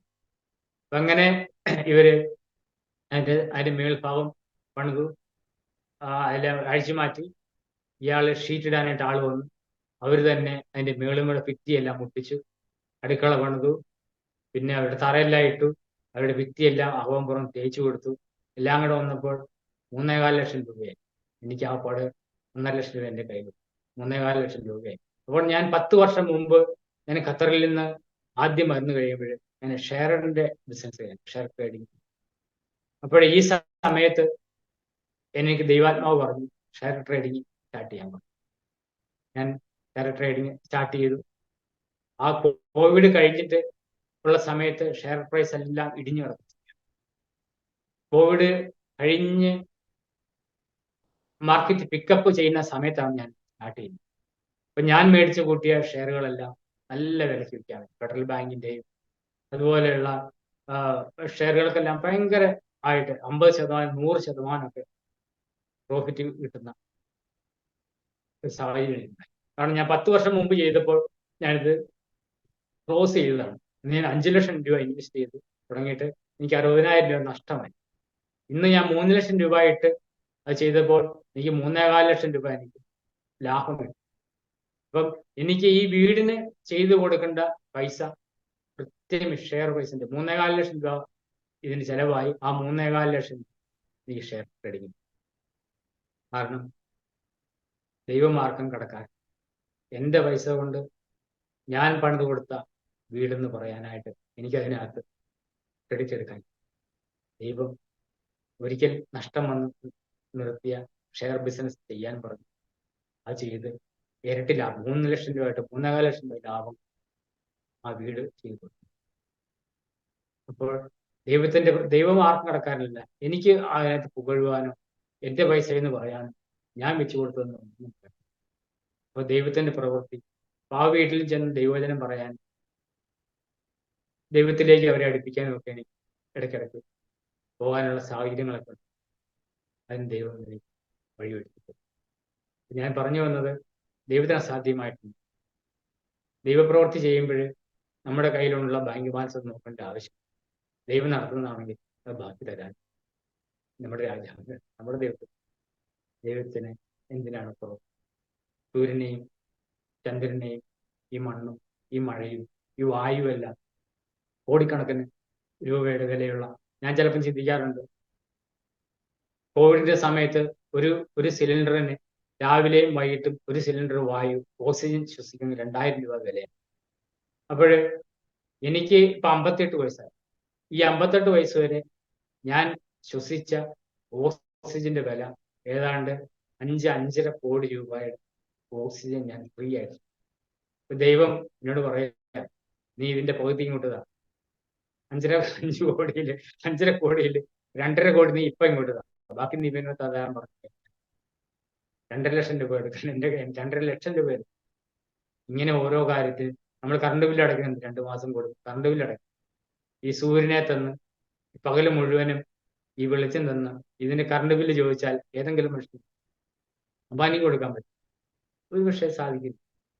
അംബാനിക്കോട് ദൈവത്തിന്റെ മണ്ണിന്റെ വിലയോ അല്ലെങ്കിൽ ഈ ഓക്സിജന്റെ വിലയോ ഈ മേളിൽ നിന്ന് പെയ്യ്ക്കുന്ന ഈ മഴയുടെ വിലയോ വെള്ളത്തിന്റെ വിലയോ ഒന്നും ഒരു മനുഷ്യനും കൊടുക്കാൻ പറ്റില്ല. ഈ വെള്ളം, നീരാവിയായി പോകുന്ന വെള്ളം എങ്ങനെ തടഞ്ഞു നിർത്തും? ഈ ഐസ്, ഇത്രയും ഭാരമുള്ള ഐസ് ആര് പിടിച്ചു നിർത്തും? ഇത് മനുഷ്യന്റെ തലയിലേക്ക് വന്ന് വീഴാതെ ചെറിയ ചെറിയ പീസുകളാക്കി ആരും. ഈ വെള്ളത്തുള്ളികൾ ഒരു നൂല് പോലെ വന്ന് മണ്ണിൽ വീഴും, ആർക്കും കേടില്ല. അതിനകത്ത് ഓരോ മഴത്തുള്ളി വരുമ്പോഴും ചെടികൾക്ക് ആരോഗ്യം, അതിനകത്തെല്ലാം അതിന് വേണ്ടി എല്ലാ പോഷണമെന്ന് ഓരോ മഴത്തുള്ളിയിലും പോഷണങ്ങളുണ്ട്. നമ്മുടെ വാട്ടർ ടാങ്കിലെ വെള്ളം ഒഴിച്ച് ചെടി നനയ്ക്കുന്നതും ഒരു ദിവസം മഴ തുള്ളി വീണ് ആ മഴത്തുള്ളിയിൽ നിന്ന് കിട്ടുന്ന ആ വിറ്റാമിൻ കഴിച്ച് ആ ചെടി വളരുന്നത് നമുക്ക് കാണാം. അതിൻ്റെ ആ ഉണർവ്, ഇതെല്ലാം ഒരുക്കി വെച്ചിരിക്കുന്ന ഈ ദൈവം ഇല്ല എന്ന് പറയുന്ന മനുഷ്യൻ വിഡ്ഢി തന്നെയല്ലേ എന്നാണ് ഞാൻ എൻ്റെ പഴയ കാലം ജീവിതം. ദൈവമില്ല എന്ന് പറഞ്ഞ് നമ്മൾ കണ്ണടയ്ക്കുമ്പോൾ നമ്മൾ പൊട്ടൻ ആനയെ കണ്ട മാതിരി. ദൈവം ഉണ്ട്, ഇന്നും ജീവിക്കുന്ന ദൈവമുണ്ട്. അല്ലെങ്കിൽ ഇതുപോലെയുള്ള പ്രവൃത്തികൾ ഒരു മനുഷ്യൻ, പാപിയായ ഒരു മനുഷ്യൻ, ഇസ്രായേലിന്റെ ദൈവമാണ് യഹോവയായ ദൈവം, എൻ്റെ ദൈവമല്ല, ഇത് ഇസ്രായേൽക്കാരുടെ ദൈവമാണെന്ന് പറഞ്ഞു ദൈവത്തെ തള്ളി പറഞ്ഞു. എല്ലാ ദൈവങ്ങളുടെയും പുറകെ പോയ ഒരു ഇസ്രായേലിന്റെ മാത്രം ദൈവമല്ല, കേരളത്തിൽ ജീവിക്കുന്ന നിന്റെയും കൂടെ ദൈവമാണെന്ന് കാണിച്ചത് ഈ ഇന്നും ജീവിക്കുന്ന എനിക്ക് സാക്ഷിയാകുവാൻ എനിക്ക് ദൈവം തന്ന വലിയ അവസരത്തെ അരവ ടി വിയിലൂടെ ഇത്രയും സമയം എനിക്ക് എൻ്റെ സാക്ഷ്യത്തെ എൻ്റെ സഹോദരങ്ങളുടെ മുമ്പിൽ വിളിച്ചു പറയുവാനായിട്ട്, ദൈവത്തെ സാക്ഷീകരിക്കുവാനായിട്ട് എനിക്ക് നല്ല സമയം തന്നു. ഈ ദൈവത്തെ നന്ദി പറയുന്നു. ഇന്നും ജീവിക്കുന്ന ഈ ദൈവത്തെ നന്ദി പറയുന്നു. അതോടൊപ്പം തന്നെ ഇന്നത്തെ തലമുറകളിൽ ഉള്ള ഒരു പാപം എന്താണെന്ന് പറയുന്നത് ഇന്നത്തെ തലമുറക്ക് അറിയത്തില്ല. പാപം എന്താണ്, പാപമില്ല, പാപം എന്നൊരു വാക്ക് പോലും അവർക്കറിയില്ല. അപ്പൊ ഇന്നത്തെ തലമുറയ്ക്ക് കള്ളും കഞ്ചാവും മയക്കുമരുന്നും അടിച്ചു പൊളിച്ച് ജീവിക്കുന്ന ഇന്നത്തെ തലമുറയ്ക്ക് വേണ്ടിയിട്ട് ഞാൻ ഒരു അബോർഷനെ പറ്റിയുള്ള ഒരു കവിത എൻ്റെ മനസ്സിൽ കഴിഞ്ഞ 2 ആഴ്ച മുമ്പ് തോന്നിച്ച ഒരു കവിതയാണ്. ആ കവിത ഈ വായിക്കാൻ അറിയത്തില്ലെങ്കിലും എന്നെ കേൾക്കുന്ന സഹോദരന്മാർക്ക്, കുഞ്ഞുമക്കൾക്ക് വേണ്ടിയിട്ട് ഞാൻ വായിച്ചു കേൾക്കും. എൻ്റെ അമ്മേ, എൻ്റെ പൊന്നമ്മേ, അച്ഛ, എൻ്റെ അച്ഛ, നിങ്ങൾ അറിഞ്ഞില്ലേ ഞാനൊരു ജീവന്റെ തുടിപ്പായി കണമായി എൻ്റെ അമ്മയുടെ ഉള്ളിലുണ്ടെന്ന്. എന്നെ കാണണ്ടേ എൻ്റെ പുഞ്ചിരിക്കുന്ന മുഖം, കുഞ്ഞിപ്പല്ലുകൾ കാണണ്ടേ എൻ്റെ പൊന്നമ്മേ. എന്നെ കൊത്തിപ്പറിക്കുവാൻ കൊടിലുകൾ നിന്റെ ഗർഭപാത്രത്തിൽ എൻ്റെ കുഞ്ഞിക്കൈയും കാലും തലയും കൊത്തിപ്പറിക്കുവാൻ നീണ്ടുവരുന്നു. അമ്മേ, ഞാൻ എങ്ങോട്ട് ഓടി മറിഞ്ഞിരിക്കും. അമ്മേ, നീ എന്തേ അതിന് സമ്മതം മൂളി? ഞാൻ നിന്റേതല്ലേ, നീ എൻ്റേത്. അമ്മേ, നിന്റെ ഗർഭപാത്രം എന്തേ ഒരു ശ്മശാന ഭൂമിയാക്കി? ഇനിയുള്ള എൻ്റെ സഹോദരങ്ങൾക്ക് നിന്റെ ഗർഭപാത്രം ഒരു ശവപ്പറമ്പായി മാറില്ല. 9 മാസം നിന്റെ ശവപ്പറമ്പായ ഗർഭപാത്രത്തിൽ അവർ ഇനി പേടിച്ച് ഞെട്ടിക്കുന്ന സ്വപ്നങ്ങൾ കണ്ടു വേണ്ടേ ഉണരാൻ? അമ്മേ, എൻ്റെ പൊന്നമ്മേ, നിന്നെ കാണാതെ, നിന്റെ മാറിന്റെ ചൂടറിയാതെ, നിന്റെ അമ്മിഞ്ഞപ്പാൽ നുകരാതെ, നിന്റെ ഗർഭപാത്രത്തിലെ ഇരുട്ടറയിൽ എൻ്റെ കൊലക്കളം ഒരുക്കുവാൻ നീ സമ്മതിച്ചതെന്തേ? എൻ്റെ അച്ഛ, നിന്റെ കൈവിരലിൽ തൂങ്ങി പിച്ച വെച്ച് നടക്കാനുള്ള, നിന്റെ കാൽച്ചുവടിൻ പാടുകളിൽ ചവിട്ടി വളരാനുള്ള എൻ്റെ കുഞ്ഞിക്കാലുകളെ സ്റ്റീൽ കൊടിലുകൾ വലിച്ചു കുറിക്കുവാൻ നീ അനുവദിച്ചതെന്തേ? അമ്മേ, അച്ഛ എന്ന് വിളിക്കേണ്ട എൻ്റെ ചുണ്ടുകളും കുഞ്ഞിത്തലയും നിർദ്ദയമായി കുത്തി കുത്തി കഷ്ണങ്ങളാക്കും. ഇനിയും നിങ്ങൾ ഇതിനെ അനുവദിക്കരുത്. എനിക്ക് ആത്മാവിനെയും ജീവനെയും ശരീരത്തെയും തന്ന ദൈവം നിങ്ങളെ കുറ്റം വിധിക്കുന്ന ദിവസം എൻ്റെ മുമ്പിൽ നിങ്ങൾ തലകുനിച്ച് ശിക്ഷയേൽക്കുന്നത് എനിക്ക് സഹിക്കാവതല്ല. അരുത്, ഇനിയും കൊല്ലരുത്, കൊത്തിപ്പറിക്കാൻ അനുവദിക്കരുത്. എൻ്റെ അമ്മേ, എൻ്റെ സഹോദരങ്ങൾക്കായി നിന്റെ ഗർഭപാത്രത്തെ ശവപ്പറമ്പാക്കി അവരുടെ ഉറക്കത്തെ കെടുത്തരുത്, അവരുടെ നല്ല സ്വപ്നങ്ങളെ കെടുത്തരുത്, അവരുടെ മേലും ശാപം വരുത്തരുത്. അമ്മേ, എൻ്റെ പൊന്നമ്മ, അരുതേ, സമ്മതിക്കരുത്. കൊത്തിപ്പറിച്ച് നിന്റെ ഗർഭപാത്രത്തെ ഒരു ശ്മശാന ഭൂമിയാക്കുക വിട്ടുകൊടുക്കരുത്. ഇത് 2 ആഴ്ച മുമ്പ് എനിക്ക് തോന്നിയതാണ്. നമ്മുടെ യുവതലമുറയ്ക്ക് വേണ്ടി ഇന്ന് അടിച്ചു പൊളിക്കുന്ന, അല്ലെങ്കിൽ സൂഹിക്കാൻ വേണ്ടി മാത്രം നടക്കുന്ന പാപബോധമില്ലാത്ത തലമുറയ്ക്ക് പാപത്തെ പറ്റി ഒരു ബോധം നമ്മൾ മാതാപിതാക്കൾ അല്ലെങ്കിൽ ടീച്ചേഴ്സ് പറഞ്ഞു കൊടുക്കേണ്ട അവസരമാണ്. ഇന്ന് മയക്കുമരുന്നും മദ്യമൊക്കെ ചെന്നു കഴിഞ്ഞാൽ അവർക്ക് എന്താണ് ചെയ്യുന്നതെന്ന്, അല്ലെങ്കിൽ അവർ ഏത് അവസ്ഥയിലാണെന്ന് മനസ്സിലാക്കാൻ സാധിക്കും. അങ്ങനെ തകരുന്ന ഒരു ഇളം തലമുറയ്ക്ക് ഒരു വാണിംഗായിട്ട്, അവർക്കൊരു മനസാക്ഷിക്കുത്തായിട്ട് ഈ കുഞ്ഞിൻ്റെ ഒരു രോദനം യൗവനപ്രായമുള്ള എൻ്റെ സഹോദരങ്ങൾ മനസ്സിലാക്കണം എന്ന് ആഗ്രഹിക്കുകയാണ്.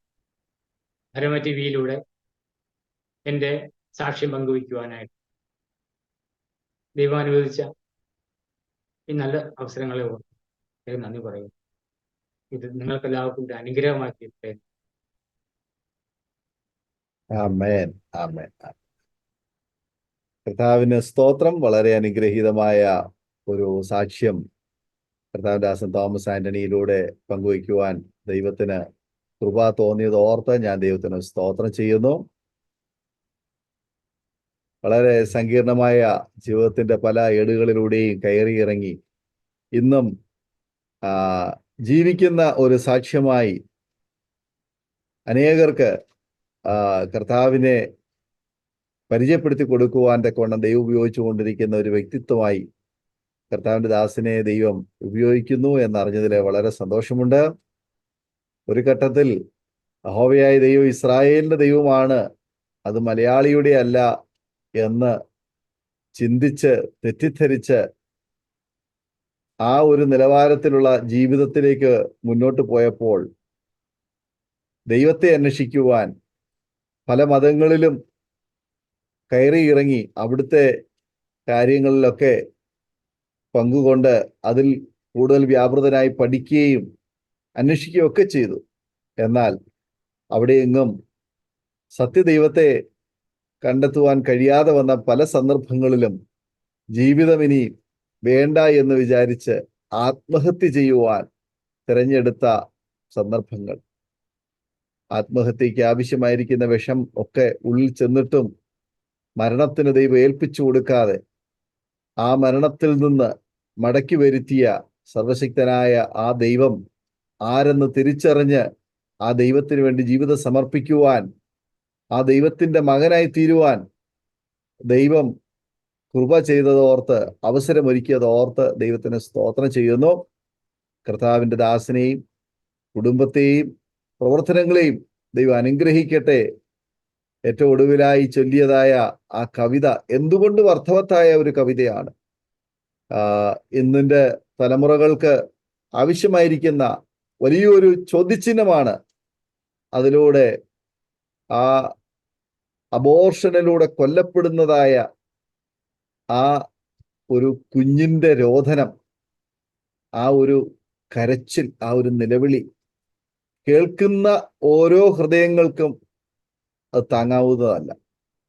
അത് മനുഷ്യനായി ഈ ഭൂമിയിൽ ജീവിക്കുന്ന ഒരാൾക്കും ആ കുഞ്ഞിന്റെ കണ്ണുനീർ, ആ നിലവിളി കേൾക്കുവാൻ അവർ പര്യാപ്തമാകുമോ എന്ന് എനിക്ക് തോന്നുന്നില്ല. തീർച്ചയായിട്ടും ആ കുഞ്ഞിന്റെ നിലവിളി കേൾക്കുന്ന ആരെങ്കിലും അരോമ ടിവിയിലൂടെ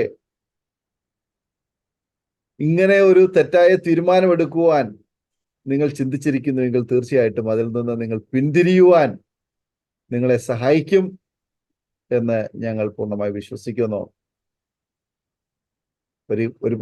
ഒരു പക്ഷെങ്കിൽ ഒരു ഘട്ടത്തിൽ നമ്മൾ എടുക്കുന്ന തീരുമാനങ്ങളൊക്കെ ശരിയായിരിക്കാം, യുക്തമായിരിക്കാം എന്ന് നമുക്ക് തോന്നാം.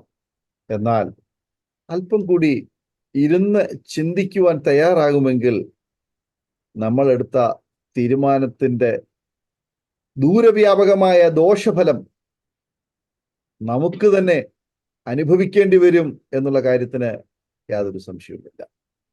അതുകൊണ്ട് ആ കവിതയിലൂടെ ആ കുഞ്ഞ് കരയുന്നതായ ആ ചോദിക്കുന്ന ആ ചോദ്യം കർത്താവിന്റെ ദാസൻ തോമസ് ആന്റണിയിലൂടെ അത് പുറത്തു വരുവാൻ, ജനഹൃദയങ്ങളിൽ എത്തിക്കുവാൻ കഴിഞ്ഞതിൽ വളരെ സന്തോഷമുണ്ട്.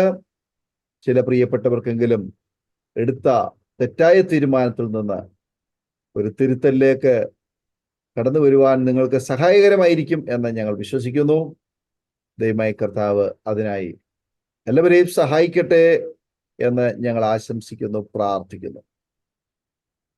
ഇന്ന് ഇത്രത്തോളം സമയം ദൈവസന്നിധിയിൽ നമുക്ക് ഒരുമിച്ചായിരിക്കാൻ കർത്താവ് കൃപ ചെയ്ത് നമ്മുടെ ജീവിതത്തെ സ്വാധീനിക്കുന്ന, നമ്മുടെ ജീവിതത്തിലൂടെ നമ്മൾ അറിയാതെ ഒരുപാട് പാപം, ഒരുപാട് തെറ്റുകൾ, ഒരുപാട് വീഴ്ചകളൊക്കെ കയറി കടന്നു വരാറുണ്ട്. അത് സമൂഹത്തിൽ നിന്നും, കുടുംബത്തിൽ നിന്നും, ജീവിതത്തിന്റെ ഓരോ പശ്ചാത്തലത്തിൽ നിന്നും അത് നമ്മെ സ്വാധീനിക്കുവാനിടയായി.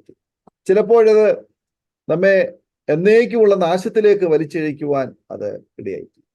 പ്രിയമുള്ളവരെ, ഞങ്ങളെ ശ്രവിക്കുന്ന മാന്യശ്രോതാവേ, നിങ്ങളുടെ ജീവിതത്തിൽ ഏതെങ്കിലും വിധത്തിലുള്ളതായ പുറകോട്ട് വലിക്കുന്ന, ദൈവത്തിൽ നിന്ന് അകറ്റിക്കളയുന്ന ചിന്തകളോ സാഹചര്യങ്ങളോ പാപസ്വഭാവമോ നിങ്ങളുടെ ജീവിതത്തിലുണ്ടെങ്കിൽ നിങ്ങൾക്ക് അതിൽ നിന്ന് വിടുതൽ പ്രാപിക്കുവാൻ നിങ്ങളെ സഹായിക്കുന്ന ദൈവത്തിൻ്റെ മാറ്റമില്ലാത്ത വചനം നിങ്ങൾ വായിക്കുകയും പഠിക്കുകയും ചെയ്യുമെങ്കിൽ തീർച്ചയായിട്ടും നിങ്ങൾക്ക് അതിൽ നിന്ന് ശരിയായ നിർദ്ദേശം ലഭിക്കുവാനും ശരിയായ തീരുമാനത്തിലേക്ക് എത്തിച്ചേരുവാനും അത് മുഖാന്തരമായി തീരും. അതുകൊണ്ട് ഞങ്ങൾ നിങ്ങളോട് ആഹ്വാനം ചെയ്യുന്നു, നിർദ്ദേശിക്കുന്നു, നിങ്ങൾ ബൈബിൾ തിരുവെഴുത്തുകൾ നിങ്ങൾ ധ്യാനിക്കുകയും പഠിക്കുകയും അതിനെ അനുസരിക്കുകയും ചെയ്യുവാൻ തയ്യാറാവുമെങ്കിൽ അത് നിങ്ങൾക്ക്, നിങ്ങളുടെ കുടുംബത്തിൻ്റെ കുഞ്ഞുങ്ങൾക്ക് വലിയ അനുഗ്രഹമായി തീരും. അതുകൊണ്ട് ദൈവസന്നിധിയിൽ ഒരു തീരുമാനത്തിലേക്ക് നിങ്ങൾ കടന്നു വരൂ. ഞങ്ങൾ നിങ്ങൾക്ക് വേണ്ടി പ്രാർത്ഥിക്കാം. ഒരു നിമിഷം കണ്ണുകളെ അടയ്ക്കൂ. നിങ്ങളുടെ ജീവിതത്തിൽ ദൈവത്തിന്റെ പ്രവൃത്തി ആരംഭിക്കട്ടെ. ഹൃദയത്തിൽ സഹിക്കുവാൻ കഴിയാത്ത, തിങ്ങി നിറയുന്നതായ വേദനകളും ഭാരങ്ങളും രോദനങ്ങളുമായി ഞങ്ങളെ കേൾക്കുന്ന ആരെങ്കിലും ഉണ്ടെങ്കിൽ, രോഗികളായി ആരെങ്കിലും ആയിരിക്കുന്നുവെങ്കിൽ, ആത്മഹത്യയുടെ വക്കിൽ ആരെങ്കിലും നിരാശയോടെ ആയിരിക്കുന്നുവെങ്കിൽ, പ്രിയമുള്ളവരെ, ആത്മഹത്യ ഒന്നിനും പരിഹാരമല്ല. നിങ്ങൾ എടുക്കുന്ന തീരുമാനങ്ങൾ പലപ്പോഴും തെറ്റാണെന്ന് ആത്മഹത്യ ചെയ്തതിന് ശേഷം നിങ്ങൾക്ക് ചിന്തിക്കാൻ പോലും കഴിയുകയില്ല. അതുകൊണ്ട് ആത്മഹത്യ ഒന്നിനും പരിഹാരമല്ല. നിങ്ങൾക്ക് സകല പ്രശ്നങ്ങൾക്കും പരിഹാരം തരുന്ന കർത്താവായ യേശു ക്രിസ്തു നിങ്ങളെ സഹായിക്കുവാൻ നിങ്ങളുടെ കൂടെയുണ്ടെന്ന് നിങ്ങൾ വിശ്വസിക്കാൻ തയ്യാറാകുമോ? തീർച്ചയായിട്ടും ആ യേശു നിങ്ങളെ ശക്തീകരിക്കുവാൻ, നിങ്ങളെ ബലപ്പെടുത്തുവാൻ, നിങ്ങൾക്ക് ആവശ്യമുള്ള എല്ലാ ക്രമീകരണങ്ങളും ചെയ്തു തരുവാൻ ആമേൻ വിശ്വസ്തനും മതിയായവനുമാണെന്ന് ഞങ്ങളുടെ അനുഭവത്തിൽ നിന്ന് ഞങ്ങൾ ഓർപ്പിക്കുന്നു. ഞങ്ങൾ നിങ്ങൾക്ക് വേണ്ടി പ്രാർത്ഥിക്കാം. ഒരു നിമിഷം കണ്ണുകളെ അടയ്ക്കാം. നാം ഒരുമിച്ച് സ്തോത്രം ചെയ്ത് പ്രാർത്ഥിക്കുമ്പോൾ മറ്റിവിടെ ഓരോ പ്രേക്ഷകർക്ക് വേണ്ടിയിട്ട് കർത്താവിന്റെ ദാസൻ തോമസ് ആന്റണി ഒരു വാക്കിൽ ഒരു നിമിഷം പ്രാർത്ഥിക്കും. സ്വർഗസ്ഥനായ ഞങ്ങളുടെ പിതാവേ, എൻ്റെ ശബ്ദം കേൾക്കുന്ന സഹോദരി സഹോദരന്മാരെ, ഒരു നിമിഷം കണ്ണടച്ച് നമ്മുടെ ഹൃദയത്തെ ദൈവത്തിലേക്ക് പകരാം. നമ്മുടെ ആത്മാവായ ദൈവത്തിൽ ലയിച്ചു ചേരും. മറ്റുള്ള ചിന്തകളെല്ലാം മാറി ആത്മാവിൽ ജീവിക്കുന്നു, ആത്മാവിൽ ഒന്നായി തീർന്നുകൊണ്ട് നമ്മുടെ സ്വർഗത്തിലെ അപ്പനോട് ഒരു മകൻ ചോദിക്കുന്നത് പോലെ നമ്മുടെ ആവശ്യങ്ങൾ, ഈ ലോകത്തിലെ നന്മകൾ മാത്രമല്ല, പരിശുദ്ധാത്മാവിന്റെ അഭിഷേകം നമുക്ക് വേണം. നമ്മുടെ ആത്മാവിന്റെ വളർച്ച നമുക്ക് വേണം. നമ്മുടെ യഥാർത്ഥ മനുഷ്യൻ എന്ന് പറഞ്ഞു കഴിഞ്ഞാൽ പുറമേ കാണുന്ന ഈ മാംസമല്ല. യോഹന്നാൻ 6-ാം അധ്യായത്തിന്റെ 61 പറയുന്നത് പോലെ നമ്മള് ഈ ശരീരം മാംസം ഒന്നിനും ഉപകരിക്കുന്നില്ല. ആത്മാവാണ് ജീവൻ. നമ്മുടെ ആത്മാവിനെ ദൈവത്തിലേക്ക് പകരാം. നമ്മുടെ ആത്മാവിന്റെ ശക്തിക്ക് വേണ്ടി നമുക്ക് പ്രാർത്ഥിക്കാം. ആത്മാവിന് ശക്തി കിട്ടുമ്പോൾ നമ്മുടെ ശരീരത്തിന് ശക്തിയാവും, നമ്മുടെ കുടുംബത്തിന്റെ ശക്തിയാവും, നമ്മുടെ ശരീരത്തിന് ശക്തിയാവും. വളരെ സ്വർഗസ്ഥനായ പിതാവേ, ഞങ്ങളുടെ നല്ല അപ്പ, ഞങ്ങളുടെ ഹൃദയത്തെ ഞങ്ങൾ പകരുത്തപ്പ, ആത്മാവായ അങ്ങ് ഞങ്ങൾ വസിക്കണത്. അങ്ങ് ഞങ്ങൾ വസിക്കുവാനായി ഞങ്ങളുടെ ഹൃദയ നിലങ്ങളെ ഒരുക്കണമേ അപ്പ. ഞങ്ങളുടെ വെറുപ്പുകളെ, ഞങ്ങൾ മറ്റുള്ളവരോട് വെറുക്കുമ്പോൾ, മറ്റുള്ളവർക്ക് ക്ഷമ കൊടുക്കാതിരിക്കുമ്പോൾ അവസ്ഥ ഞങ്ങളിൽ ഉണ്ടെങ്കിൽ അങ്ങയുടെ പരിശുദ്ധാത്മാവിനെ ഞങ്ങൾക്ക് സ്വീകരിക്കാൻ സാധ്യമല്ല. എന്നെ കേൾക്കുന്ന സഹോദരി സഹോദരന്മാരെ, ആരോടെങ്കിലും ക്ഷമിക്കാനുണ്ടെങ്കിൽ നിങ്ങൾ അവരുടെ പേര് പറഞ്ഞ് നിങ്ങൾ ക്ഷമ കൊടുക്കും. ആരോടെങ്കിലും ക്ഷമ ചോദിക്കുവാനുണ്ടെങ്കിൽ പേര് പറഞ്ഞ് ക്ഷമ ചോദിക്കും. ദൈവത്തിന്റെ പരിശുദ്ധാത്മാവ് നമ്മളിലേക്ക് വരണമെങ്കിൽ നിർമ്മലമായ ഹൃദയം, വൈരാഗ്യമില്ലാത്ത, പിണക്കമില്ലാത്ത, ക്ഷമ കൊടുക്കുന്ന വിശുദ്ധിയുള്ള ഒരു ഹൃദയത്തിൽ മാത്രമേ ദൈവത്തിന്റെ ആത്മാവിന് കടന്നു വരാൻ സാധിക്കൂ. എൻ്റെ സഹോദരി സഹോദരന്മാരെ, വിശുദ്ധ ഹൃദയത്തോടെ ഞാൻ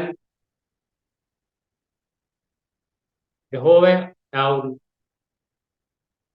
വിശുദ്ധിയാണ് യഹോവയുടെ നാമത്തിന്റെ പ്രത്യേകത. ഞാൻ വിശുദ്ധനായിരിക്കുന്നത് പോലെ നിങ്ങളും വിശുദ്ധനായിരിക്കുവാൻ പറയുന്ന യഹോവ നമ്മളോട് പറയുകയാണ്. നമ്മുടെ ഹൃദയ നിലങ്ങളെ വിശുദ്ധരാക്കുക.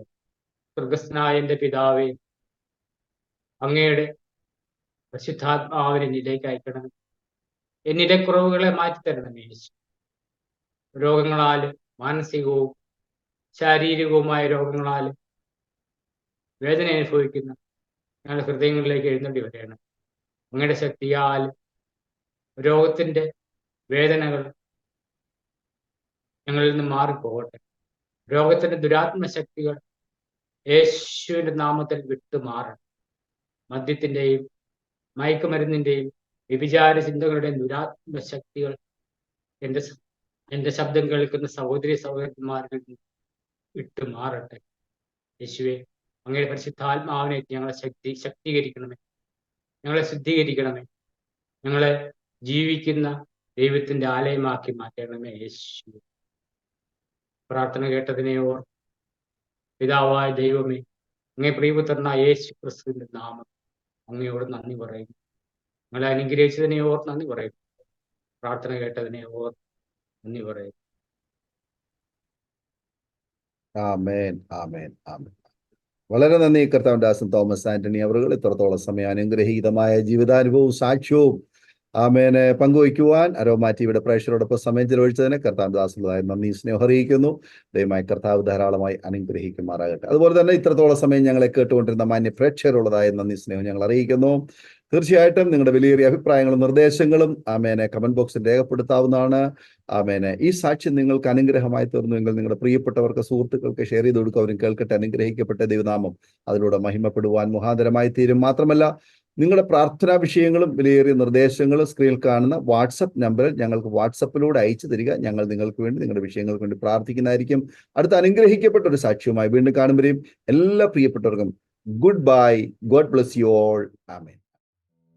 ഓർമ്മയുടെ മനോരഥത്തിൽ മായാത്ത ഓർമ്മയ്ക്കായി അരോമ മാട്രിമോണിയിൽ നിന്നും ജീവിത പങ്കാളിയെ കണ്ടെത്തൂ.